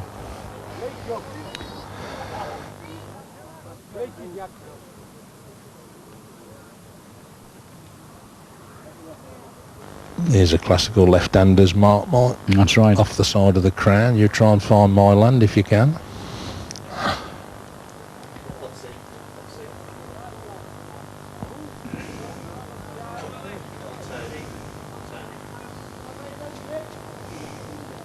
He looks to have a fair pace with this, but I don't know. Oh, no. No, it's... Well, I don't know. It might stop on today. Usually they go straight off. No trouble. And it's gone. Thought so. Anything short now for David East? Yes, he only wants to challenge Tommy to get by. Well, this doesn't go off. No, he'll end up with a fair wood here though, Mike. You watch it keep rolling down this hill. Yeah, look, it's going to go past the jack. That's right. Dead level with it. Puts the pressure now under He seems to be going again, Bob. This is surely... Could be. It's nearly as fast as the other one, That's right, isn't it? Yes. If you don't get any bend into it, it just goes straight off. Oh yeah, he's a lot wider. He's coming round now. He looked as if he was on the M1 motorway to London. And I'm not sure that he's won it. It's difficult to see from this angle. That was rather surprising. Usually you can't hold woods on once they start coming down that slope. No. Well, this is much inside that land, and it's all on pace now. I say he's got nice pace here. He's running down all right. Well, if he's one, he's two. But on the other hand, he could be one down. Looks like it's difficult to judge. I don't like the way he slung the mat down. I don't think he's that confident. No. Oh, he's Yes. conceded one. No, he fancies the other. Two. And he's conceded them. So therefore, David East requires two for a 21-12 victory.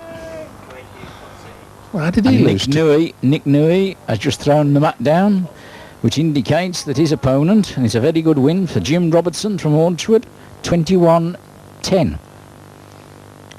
So that's got back the loss of Petra Jewis. So that's the Robertson brothers, one each then, Mike. That's right.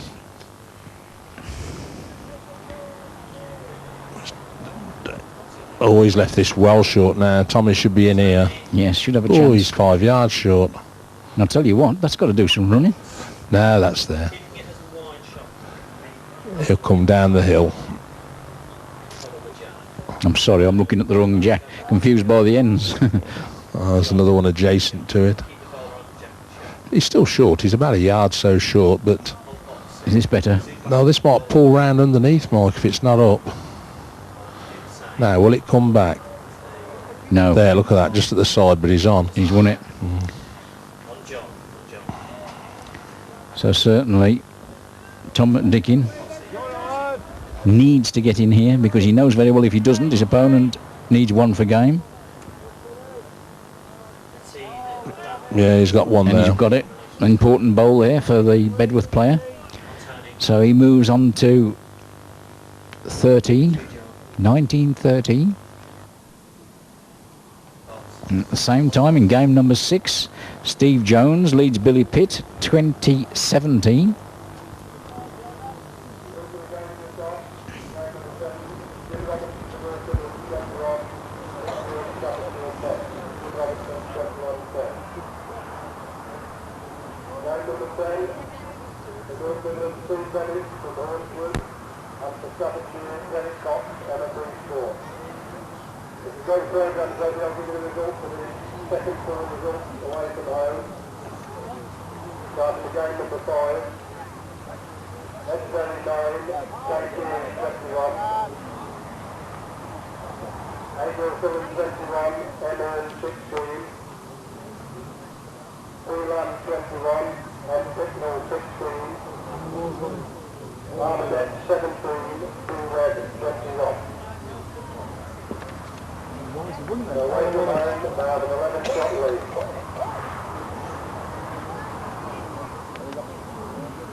Right, now we just received some further scores away, which I'll give you shortly. I'm still concentrating on this end, where Tom McDickin has just gone through the end there. And David East looking for 2. He's gone a bit narrow. Tommy signalled 2 there, didn't he? Tom McDickin, yes, a signal 2. A good 2 there for the North Midlands player. So that's 19-15, he trails.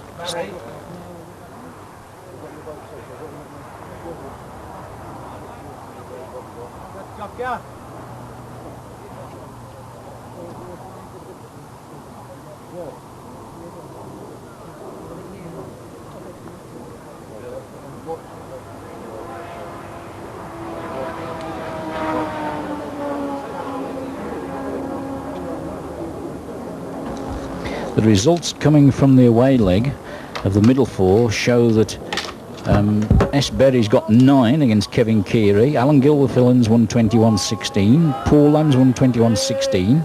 And Richard Burdett has got 17 against David Webb. But North Midlands are still in front in the away leg by 11. Now back to this game again here with Tom McDickin walking down, anxiously following his bowl. He knows he's still struggling. He's got nice weight, Mark. Lovely weight. Yes, good ball. Good wood. Starting to find a little bit of form now.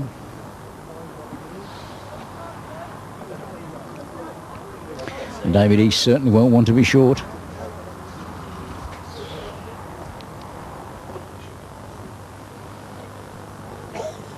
Yes, this looks a fair ball. If it'll stop. Can he come through that gap? Ooh. He could have won it. He's got the two 2 required, once, and yeah, so that's good another balls. victory to Staffordshire in the shape of David East, 21, Tom McDickin, 15.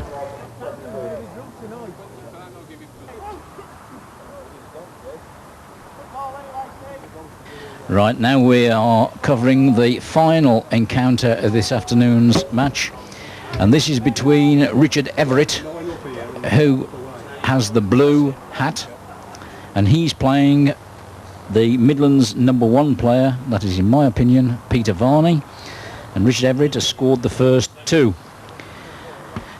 The state of the match at home is that here at the Bedworth Club the North Midlands lead by 9, and away in Staffordshire the North Midlands lead by 11. That's 20 overall. Before we concentrate fully on this match, a comment from Bob Harrigan on how he feels the match is going at the moment. Well, it's a bit closer than I thought it would be, Mike. I mean, I was looking for 40. We suppose we could still get... I was thinking of 40 at home, but we've only got 9 at the moment. Staffordshire have equipped themselves to this green a lot better than I thought they would. Now, in connection with Peter Varney and Richard Everett, there are some very interesting facts here, and one of the most interesting is that Richard Everett, in 1986, was one of the most talented young players in Crown Green Bowls. He won in that year the Staffordshire Junior Merit, the Junior All England and the Junior Waterloo. It was hoped at that time that he would go on to win many more top competitions, and that hasn't materialised for various reasons.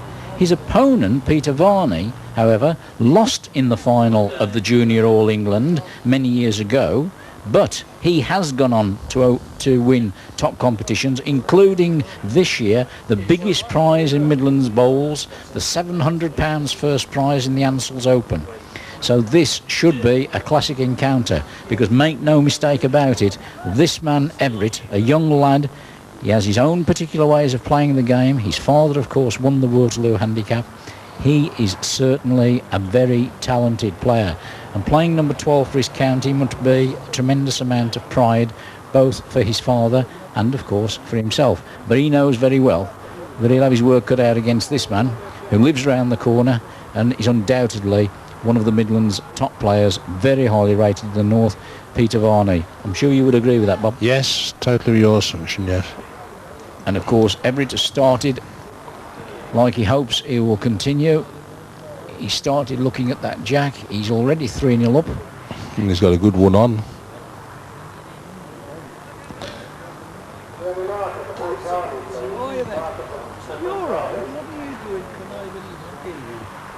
Questions at times over Richard's temperament, but no one can take away the undoubted skill of this young player, who's performed very, very well at the Waterloo on numerous occasions. And there's 2 bowls. Those are probably the closest 2 bowls we've seen by any one player all afternoon. It wouldn't surprise me if Peter doesn't fire here. And he is. Here it goes, the Varney strike. Split the 2, collect 1, hope for something, miss the lot. 5-0 down. But I think it's true to say that Peter Varney is too experienced a player.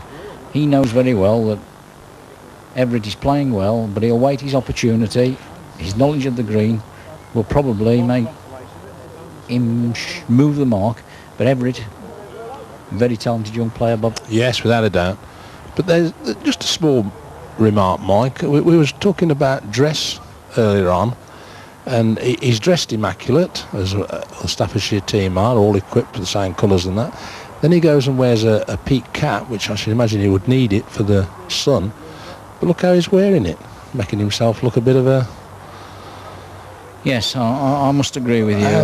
I keep saying, I said in articles that I've written, we've got to improve our image in this game. And let's face it, it is the top players, it's the players that create the publicity that gives us our image. I mean, he's wearing and I always make the point, Brian Duncan is the #1. He creates the image because he always dresses immaculately. But what looks sillier than wearing a peak cap round the other way? I'm afraid I must go along with that. And that's a shame.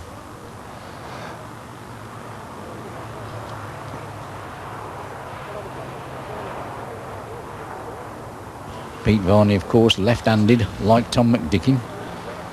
In the bowls business himself. He's gone through there, though. Again, and Richard may be looking for another 2. And he's got it. Yes. He's on the same thing as I was earlier about Mike. The up and down the green, you strike a good weight, they take some beating. Of course, Peter Varney has rescued this association on many occasions in the past years in county matches with some superb single-figure scores. And of course, I've said it before, he was the only player who won away in Yorkshire in the final last year for North Midlands, and he won the Martell Man of the Match award for that performance.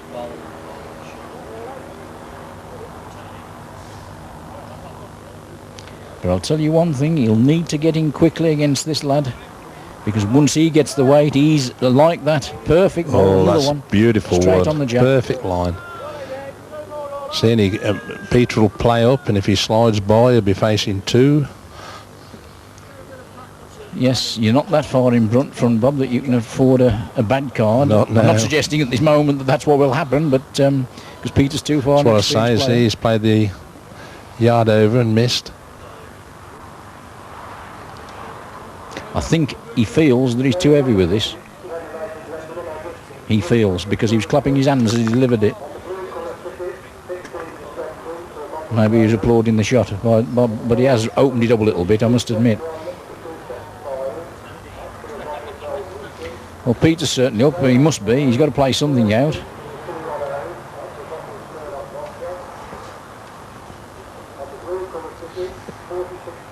But he hasn't. Slid by both of them. 2 more to Richard Everett. 9-0. He leads. This is a bit of a shaker, Bob. It certainly is.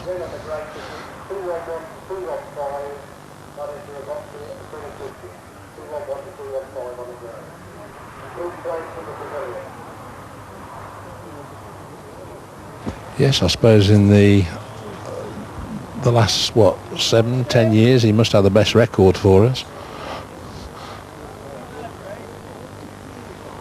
Of course, Richard has won the Burton Open, and let's not remember, and I'm not prejudging anything, but last year in this corresponding match, playing number 12 for Staffordshire, he won 21-7. Did Richard?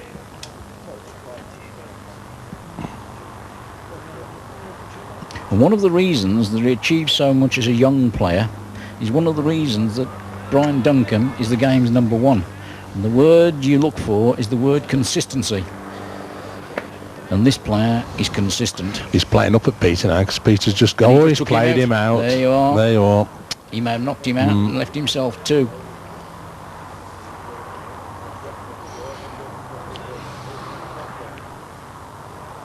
Now, he should have left too much room for Peter Varney, but whether he has or not, when you're struggling, it all depends on whether you take the opportunities. But I do think that Peter's taken that one from this count, and he has. He'll be relieved to get that one.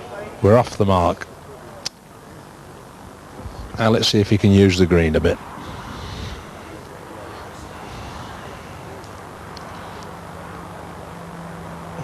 I think he was looking in this bottom corner, but somebody's already just beat him to it.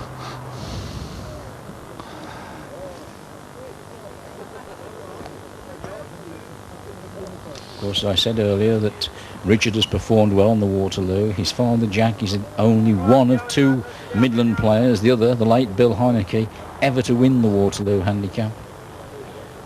And has been brought up in the bowling tradition, Richard.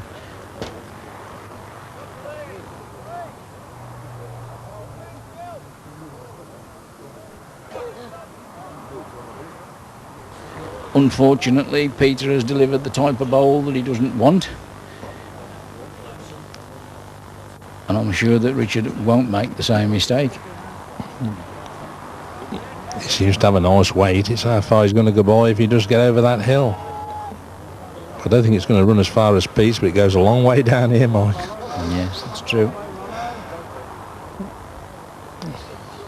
In fact, he's nearly gone past.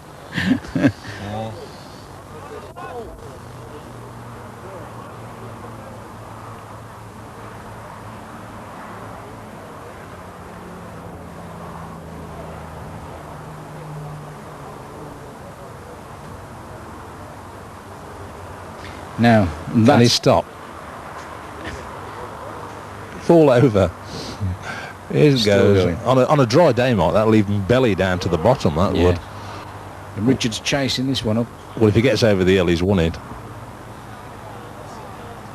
It's a breath job now. Isn't it agonising? You can't touch it, and yet you want it to stop.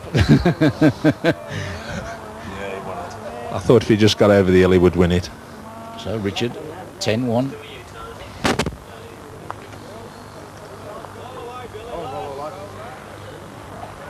Just right in front of us there, I see David Rawlings just gone 2 down to be 12-9 down. We could do with some shots on the board, Mike. That's right, definitely.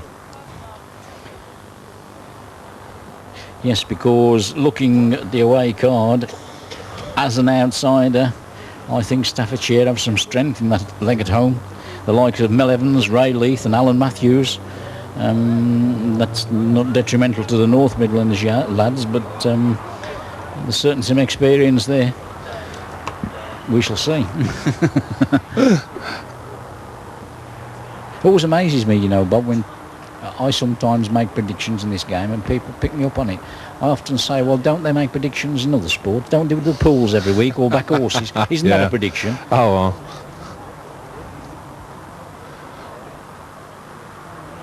Richard's waving this bowl again here. We often get it with these commentaries, Mike, when you're saying, oh, I think the wood's going to go through or something, it ends up a toucher, and they can't wait to get hold of you to tell you. That's right.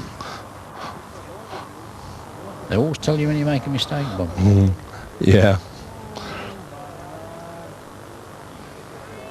And that's a good bowl from Good Peter wood. Varney.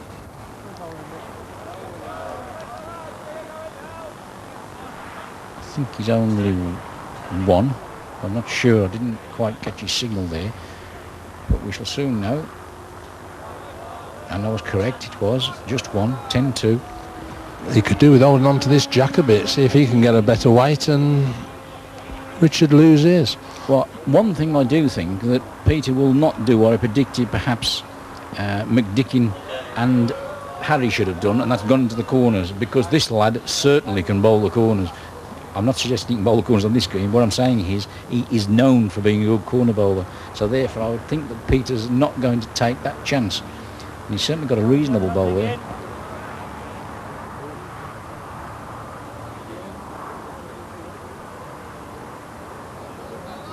He's got a nice delivery, hasn't he, Mark? Very smooth. That's right. And I'll tell you what, he's not far away. I'd say he's low. You're yeah, right, Bob. coming back towards us. Determined there, facial expressions of Richard Everett. Peter knows he's got to get these twos. It's twos that win bowls matches. I would say he's 2 on. Yes, he's 2 there, but Now Richard's got to get a bit higher up. which I think he is. He could be higher up this. He's higher up this time, yes. But is his weight Is his weight going to stop him? gone through? 2. 2 to Peter Varney. And let's have a look at some of the other scores, Bob, in these last 4 ends. Yeah. His home leg. Starting off with game number 11, which, unless my eyes deceive me, shows that Joey Irons is 12-4 down against the man they call Pon. Pon, that's what they call him. Black Country, lives down the road from me. It's not Andy Petford, as indicated on the programme. It's his father, Tony Petford, from the Amery Club, who plays in actual fact in the Warwick and Worcester Association for the George, who last year won the Premier title. A very, very good bowler. Another father and son combination. Now, game number 10 shows Steve Bennett 6-4 up against Derek Cox. And then the man himself, David Rawlings, who's not having a very happy afternoon by the look of it against Billy Bowater, because he trails Bill 13-9. We're not doing very well in these last 4, Mike. No, that's true. You're saying the fortunes of bowls. We watched Joey bowl a splendid game, didn't we, at Newdigate to beat That's Alan right. Thompson. Cracking game. But I don't think, if my memory serves me right, that Joe was successful on this green last year, but I'm just checking my records. I might be wrong there. No, I beg his pardon. He did. He won 21-17. Yes, he beat Andrew Kearns. But as you say, he bowled very well at Newdigate. Now back to this game with Pete Varney. This big swinging mark in the saucer Wants to again. gather the jack Can he here, stop? Pete. Hit it. He's got it. Maybe 2 on here. The pressure's now turned onto Richard. He's running this one up. He must fancy it the way he's running it. I'll say he's short. He's going to bend round and miss. Gone away. Yeah, he's short.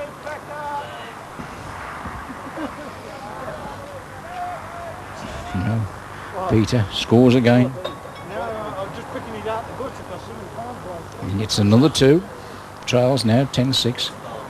Starting to slow the game down now, Peter. Far more experience to go running about the green like Richard Everett.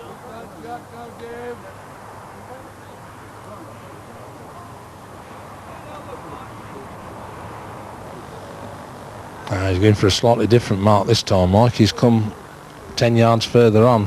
Now, anything past this is going to whistle away. I understand that last Sunday one of the outstanding performances in the big competition at Patricroft was by Peter Varney, who qualified there with a tremendous 31 single figure win against Freddie Hume, one of the top players of yesteryear in the north, and that demonstrates the sort of bowls that Varney Beautiful lead on that mark. Varney can put up. He's now got Richard under pressure. Look at this now. He's going to come down the hill here and he'll whistle into the ditch. In he goes. It's this left-hander up the side of the crown again, Mike, isn't it? You've got to That's right. find your own line. He's a bit heavier this time. Yes, Peter won't be very pleased with this if he goes off the green. Mind you, he'll stop Everett firing, I would think. Well, he's a brave man who wants to fire at that, isn't he? Yes, he is. He's more thinking of saving one. Well, I'll tell you what, he's going to have some difficulty saving with this, Bob. I don't know, he's well up the top, so. He's well up the top. Now he'll start coming down. He's got a chance of winning it. Look at that, told you. I'll make the excuse the sun's in Mars. But it was a wonderful attempt, Yeah. I must admit. Give the lad his credit.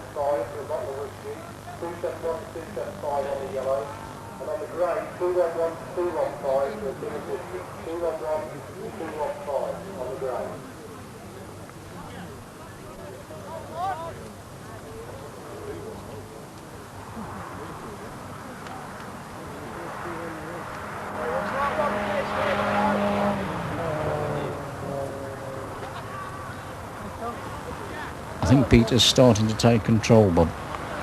He's definitely finding a nice weight, isn't he? Remember, he was 10-1 down. He's now 10-7 down. 2 here, and he's right back in it. Oh, lovely wood.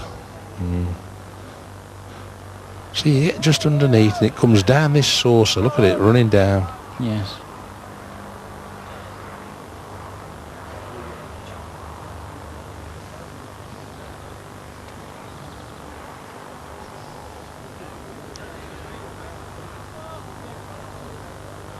Bowl of Richards still not there, and Peter could still be shot. Calling on all his experience now, Peter Varney. Always a lot of responsibility on the last player on the green.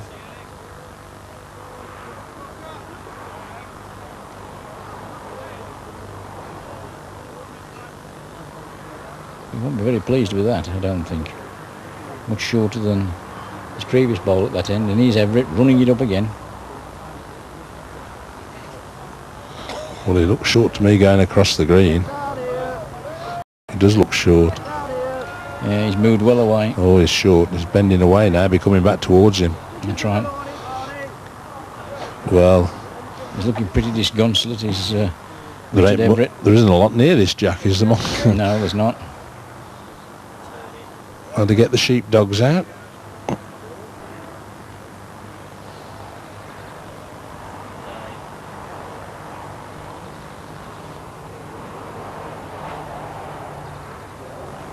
Oh, he's conceded, Richard has, to Peter. So Peter pulls another one back. Now 10-8 to the Staffordshire youngster.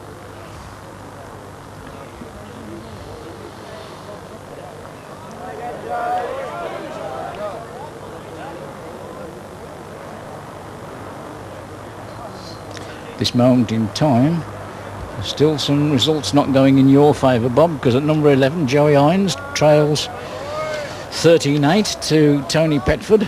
And Dave Rawlins is still struggling after his holiday. He trails 14-11. And a very slow game at number 10, Steve Bennett and Derek Cox. Well, there's nothing in that game. Derek Cox leading 7-6.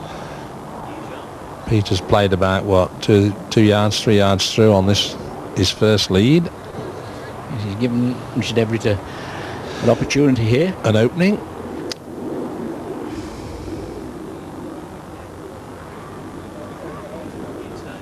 Which he's taken, Mike.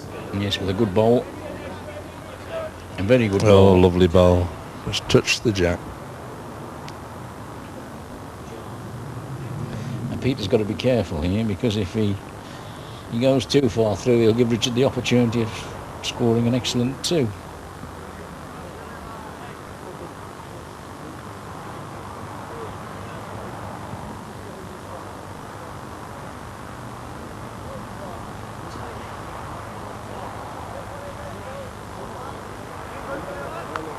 Well, he's chosen to play up at it, Bob, I think.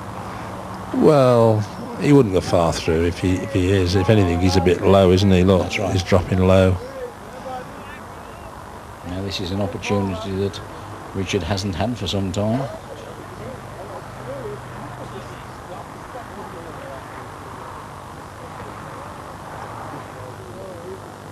This looks to be 2 on the card to me. Well, he hasn't got to get too near, has he? The mile a bit far away, Peters. Disconsolate there, Peter Varney, just when he was beginning to claw his way back. Really putting the pressure on, he bowls a poor end. 12-8 now to Richard Everett.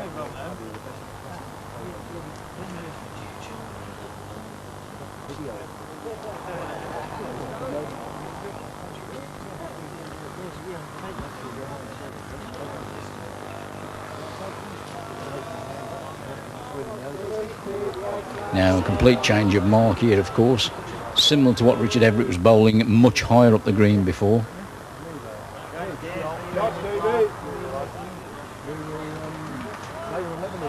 But he looks narrow to me, Bob. I don't know.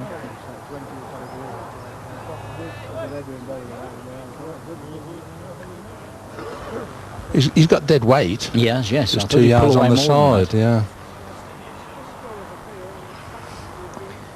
Peter looks better. He's got the better line, hasn't he, altogether? Good bowl. That's a good wood there. Needs a correction bowl now from the Staffordshire player. Well, he's not slow. He needs to gather something. He's on the outside of Peter. Just half a wood out, Mike. He'd have took that. That's right. Peter's here again. He's in for 2 good ones here. That's a good one. Yeah, got the 2 back. 2 perfect ones. That's right.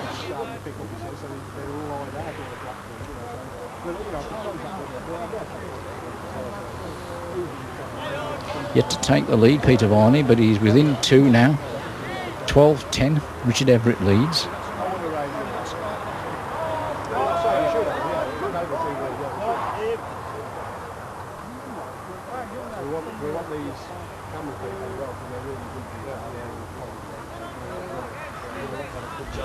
Watching this bowling type, watching the bowl intently.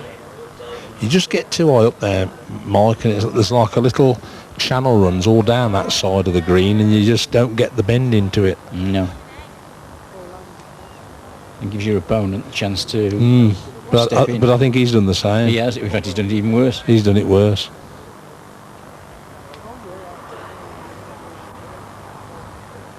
But whether he'll catch him out again, I don't know. See, it's on the whereabouts now on that slope. That's he's got better. to curl round. He's a bit overpaced. I hope it'll go down this hill. Ooh, yes. No, it stopped. Well, he's wide enough again, you know. Yes, he could go down the other way. He could have left a silly two, as they call it here. Yeah. Yes. Yes. That was a bad two. I didn't think he'd possibly follow his first one out there. Game number 12, 12 across. Here we go, down into that big saucer again. Well, this is a good comeback, Bob. Yes, it is, isn't it? I wish I was so confident about some of these other players. Joey Hines is 17-8 down. Rawlins is 18-11 down. Things are looking a bit black.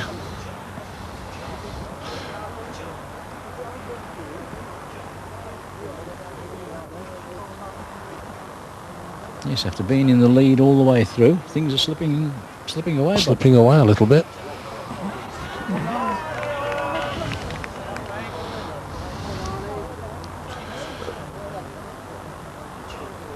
Nice lead from Peter there. That's right.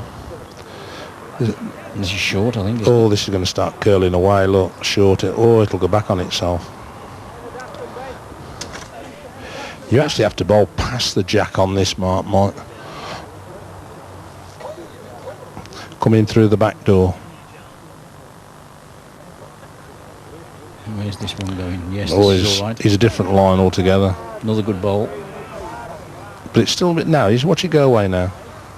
So it all just curls away. Still got to both be beaten, no? Yes, all they're fair woods on that, Mark, no doubt. Again, Everett, running them again. No, he's got a better line this time. What's his weight's like? Does he run? It's slowing down, isn't it? No. Left him two for the first Two. time in the match. Peter Varney takes the lead, 14-12. Pete has this theory, Mike, that even though he was, what, 10-1 down, was he? 10-1 down. If he thinks he's bowling well enough, he doesn't get sort of too perturbed, because he knows when he gets hold of the jack that he's going to perform. It's being 10-1 down, bowling bad woods that you've got to worry. I've experienced it, Bob. Yeah. See, now after that he's gone and bowled a... What does Harry Rigby say? No ball, is it? That's right.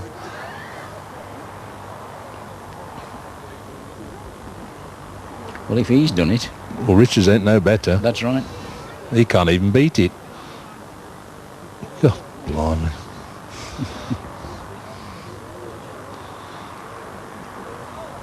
Neither of those would count, I would think. No.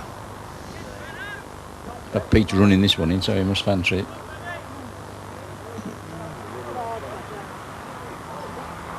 Well, it's no good. It was right underneath. That's right.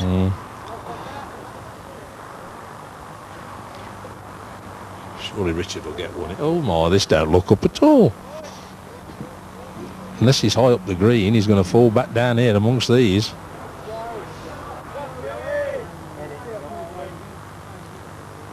Close look. Well, look at that lot. Balls, but they are well away. St Bernard to get drunk trying to find them, Mike. Richard Everett's got the one he wanted. It's a bad one, but it looks the same on the card. So it's 14-13 now to Peter Varney.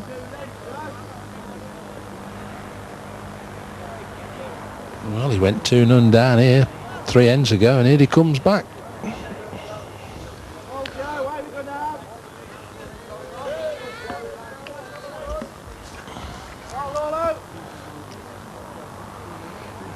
He's got better. I think he's short and wide here.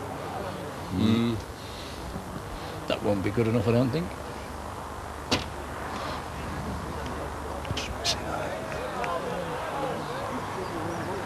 Mind you, Peter's going the other way. Can you see that?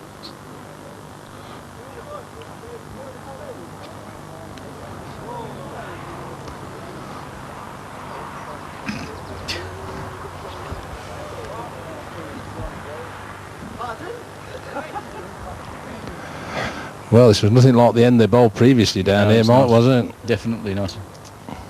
Pete would think he's going to get one here out of this lot. Oh, he's wide. He's going to Very difficult. Can't see, they're spread about a bit.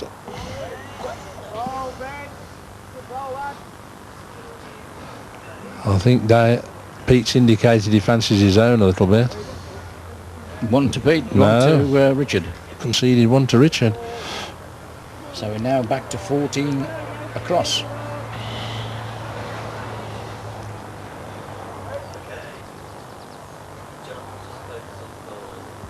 Dave Rawlings at the moment trails 19-14 and Joey Hines trails 20-10. Well, this is going to put him in front when this 2010 card comes off, is it? Or level? But at the moment, it's also Steve Bennett, who is 12-7 up in his game with Derek Cox. Richard's just bowled a cracking lead. Yes, he seems to have bowled this type of mark well this afternoon.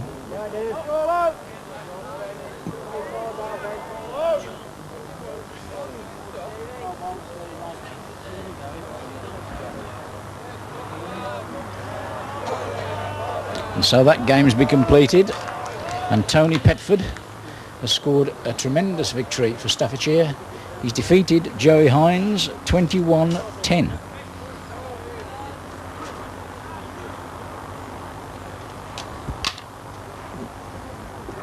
Which, one of the most half-soaked players in bowls is Tony Petford, Bob. But he certainly bowls well. oh, I've seen him round the circuit, round the Midlands. He's a good bowler. Lost in the final of the Chadsmore Classic Invitation Tournament 3 years ago to Brian Duncan. Where's his son today? Is he His playing? son's playing for Warwick and Worcester against Cheshire, and of course his son last year was the Warwick and Worcester Individual Merit Champion. Yeah.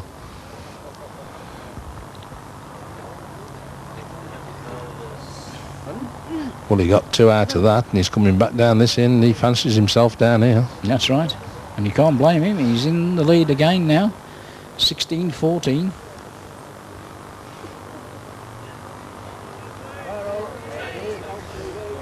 He's got a good wood. Yes, a very good bowl. Fair wood there. Still coming. Yeah, it's only about a foot short. Good wood. In front.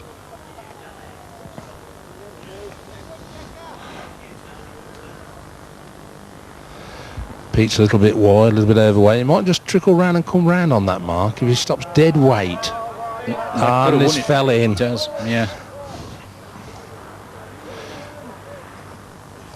That's the only way you can beat these woods in the way on a perfect mark, and it might That's right. perfect weight and just try and slide by. This one isn't far away either. Go back now. It is owning. No, it won't. Oh, that's a good bowl. Could have won it. It's won it. Yes.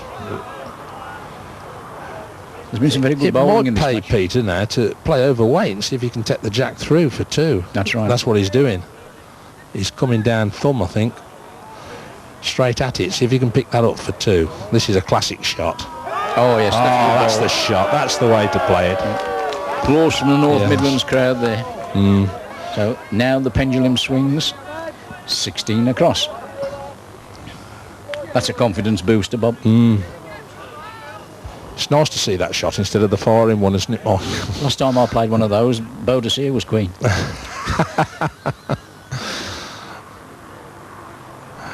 You're going to tell me you played one yesterday. No, no, no.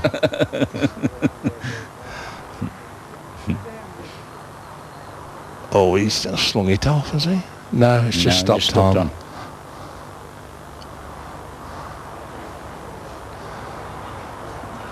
Well, it looks like at the moment, looking at the scores, that the reliable Steve Bennett is doing the rescue act for North Midlands. He's leading 14-7, and you need that card, Bob. Badly. Peter's pulled up about 3 or 4 yards short on this one.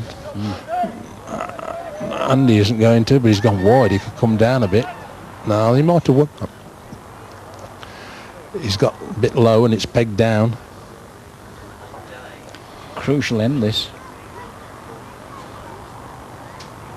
It's got a lot of work to do. It's got a lot of work to do. He's done it. It's fairly wide. It's whether Richard adjusted. He's got to stop up above the jack. He likes it. He's low again. Oh, it might. Very difficult. It's still rolling Rolled back. and he shook his head, so... He might be 2 down here, you know. Oh, I don't know. He's pointed at his own wood as if he fancies.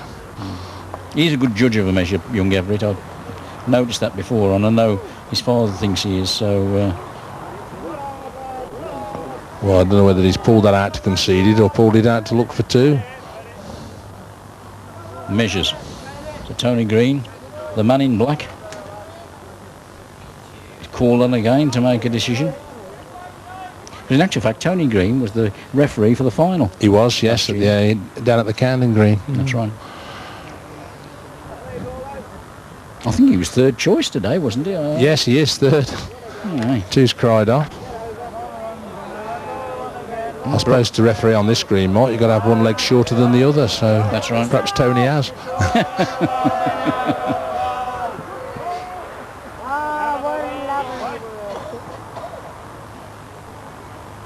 This is an important measure for both players. Nobody's signalled yet. Oh, they have now. Peter Varney.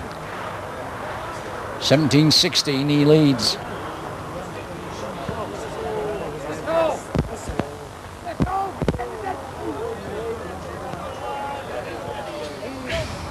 But I'll say this, whoever wins this, from Staffordshire's point of view, they'll be pleased with this scoreline, even if Richard doesn't score anymore. I think they've bowled well. Bowled well as a team, haven't they, Mike? Yes, they have.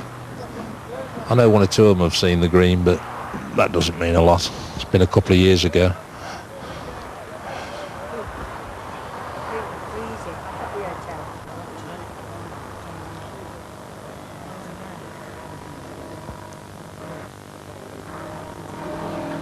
He's going to stop, Bob. He's going to have a job. Don't pass the jacket, won't. If he goes over, it's gone. Yes, it's gone. It will stop. And it run like mad down that part.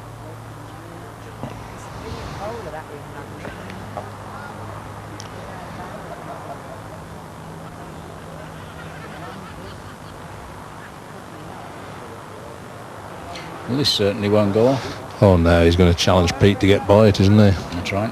And it's going to make a few more yardages yet. And as we speak, Billy Bowarton, he just won against David Rawlins. 2017 he leads, but at the same time, the man in the white hat, Steve Bennett, also from Varney's club Ornchwood, is playing well and winning his game 15-7. Peter Varney, meanwhile, is attempting to pass that bowl of Richard Everett's, which he's done, and now puts the pressure back on his opponent. Though it stopped a couple of yards short, it's still going to be a hard wood to beat. Richards give it its chance. And this looks a nice pace to This me. looks fairly nice. Oh, I think this is the winner with a miss. Oh, there's bad luck. He certainly wanted that one.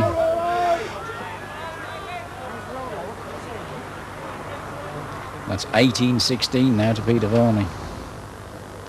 You may be getting a little bit at Richard there, with Richard gesticulating to the crowd.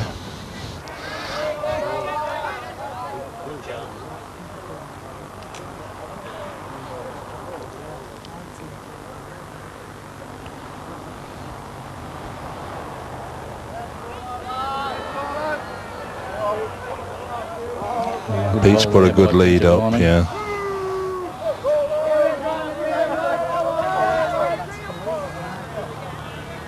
Short, miles short. Such a push up here, Michael. I mean, they're going, what, over 50 yards. That's right. Peter's running after this one. No 2 here will put him within sight of victory. There's 2 fair woods there. That's right. Surely Richard's not going to be short He's this time. not short, no, he's up this time.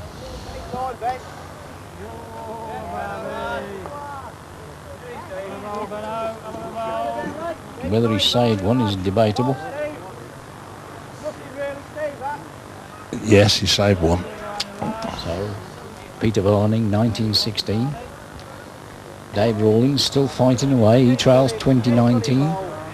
And Steve Bennett leads 15-8.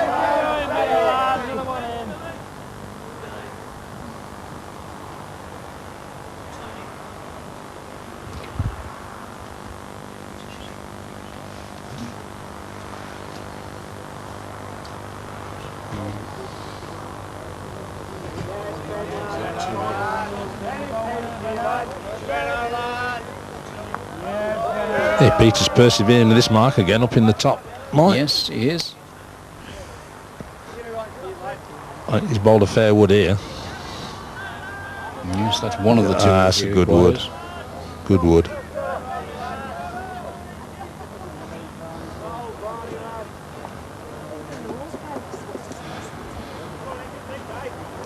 Is this one going? It's not. No. No. So a wonderful chance now for Peter Varney, who, remember, was 10-1 behind. And since that lead, Everett's only scored 6. And this one ain't slow. He wants to really stop in and make him play. Oh, that won't be a good... That will not be a happy Peter Varney when he sees where that bowl's finished. He's asking whether it's 2. He's going to have a dip at it if it isn't. And he's asking Peter to indicate whether it's 2.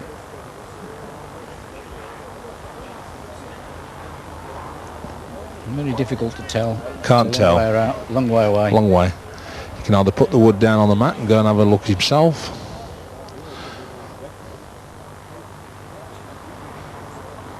I'm a firm believer, you know, Bob, that when the game's like this, the way to find out is to go and have a look. Go and have a look yourself. Many people assume that it's the referee's responsibility to tell you wrong. That's not his role. No. I mean, if he misses, it's game shot if he's 2 down, obviously, but... That's right. You thought he'd go and have a look. He can't make his mind up. Oh, he's bowling it. Well, he has got room to save, at least. I'll tell you what. He's not slow. That's going to go a fair way down there. There's a bank that it'll come down off. There, he's gone out, so they're going to have measures for 2 for game there. Dave Rawlings has lost his game, 21-20. Good performance there by Billy Bowater from Dudley Dell. He's rung the chimes this afternoon with a 21-20 win. Very good. And now we're calling for the measures here.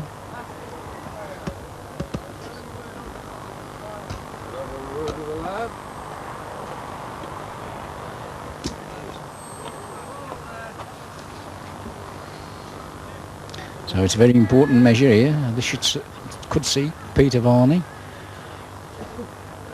in the winner's enclosure, as they say. Short, I think. No, it's 2. So therefore, Peter Varney came back. He's won 21-16. That was a tremendous performance.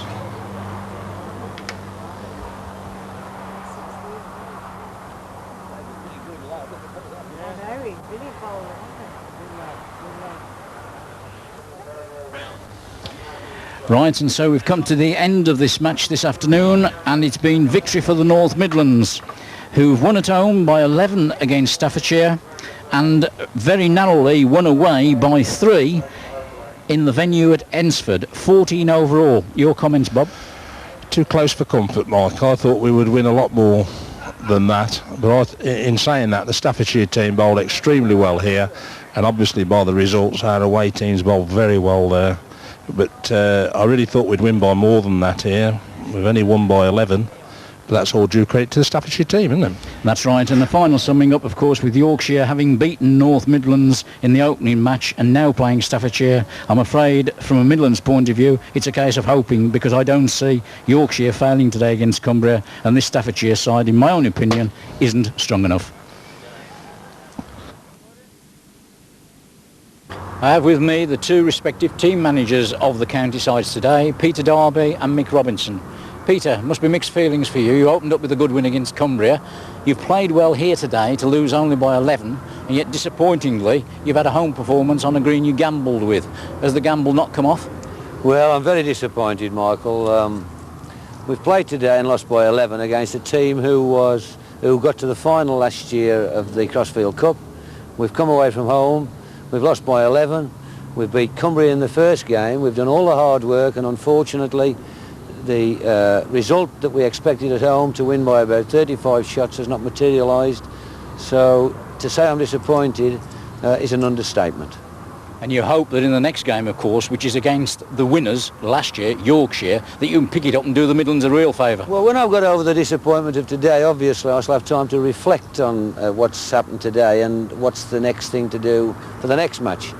But it's very difficult when you've really worked hard and got a side together that you thought could achieve the results that are necessary to get to the semi-final of the Crossfield Cup.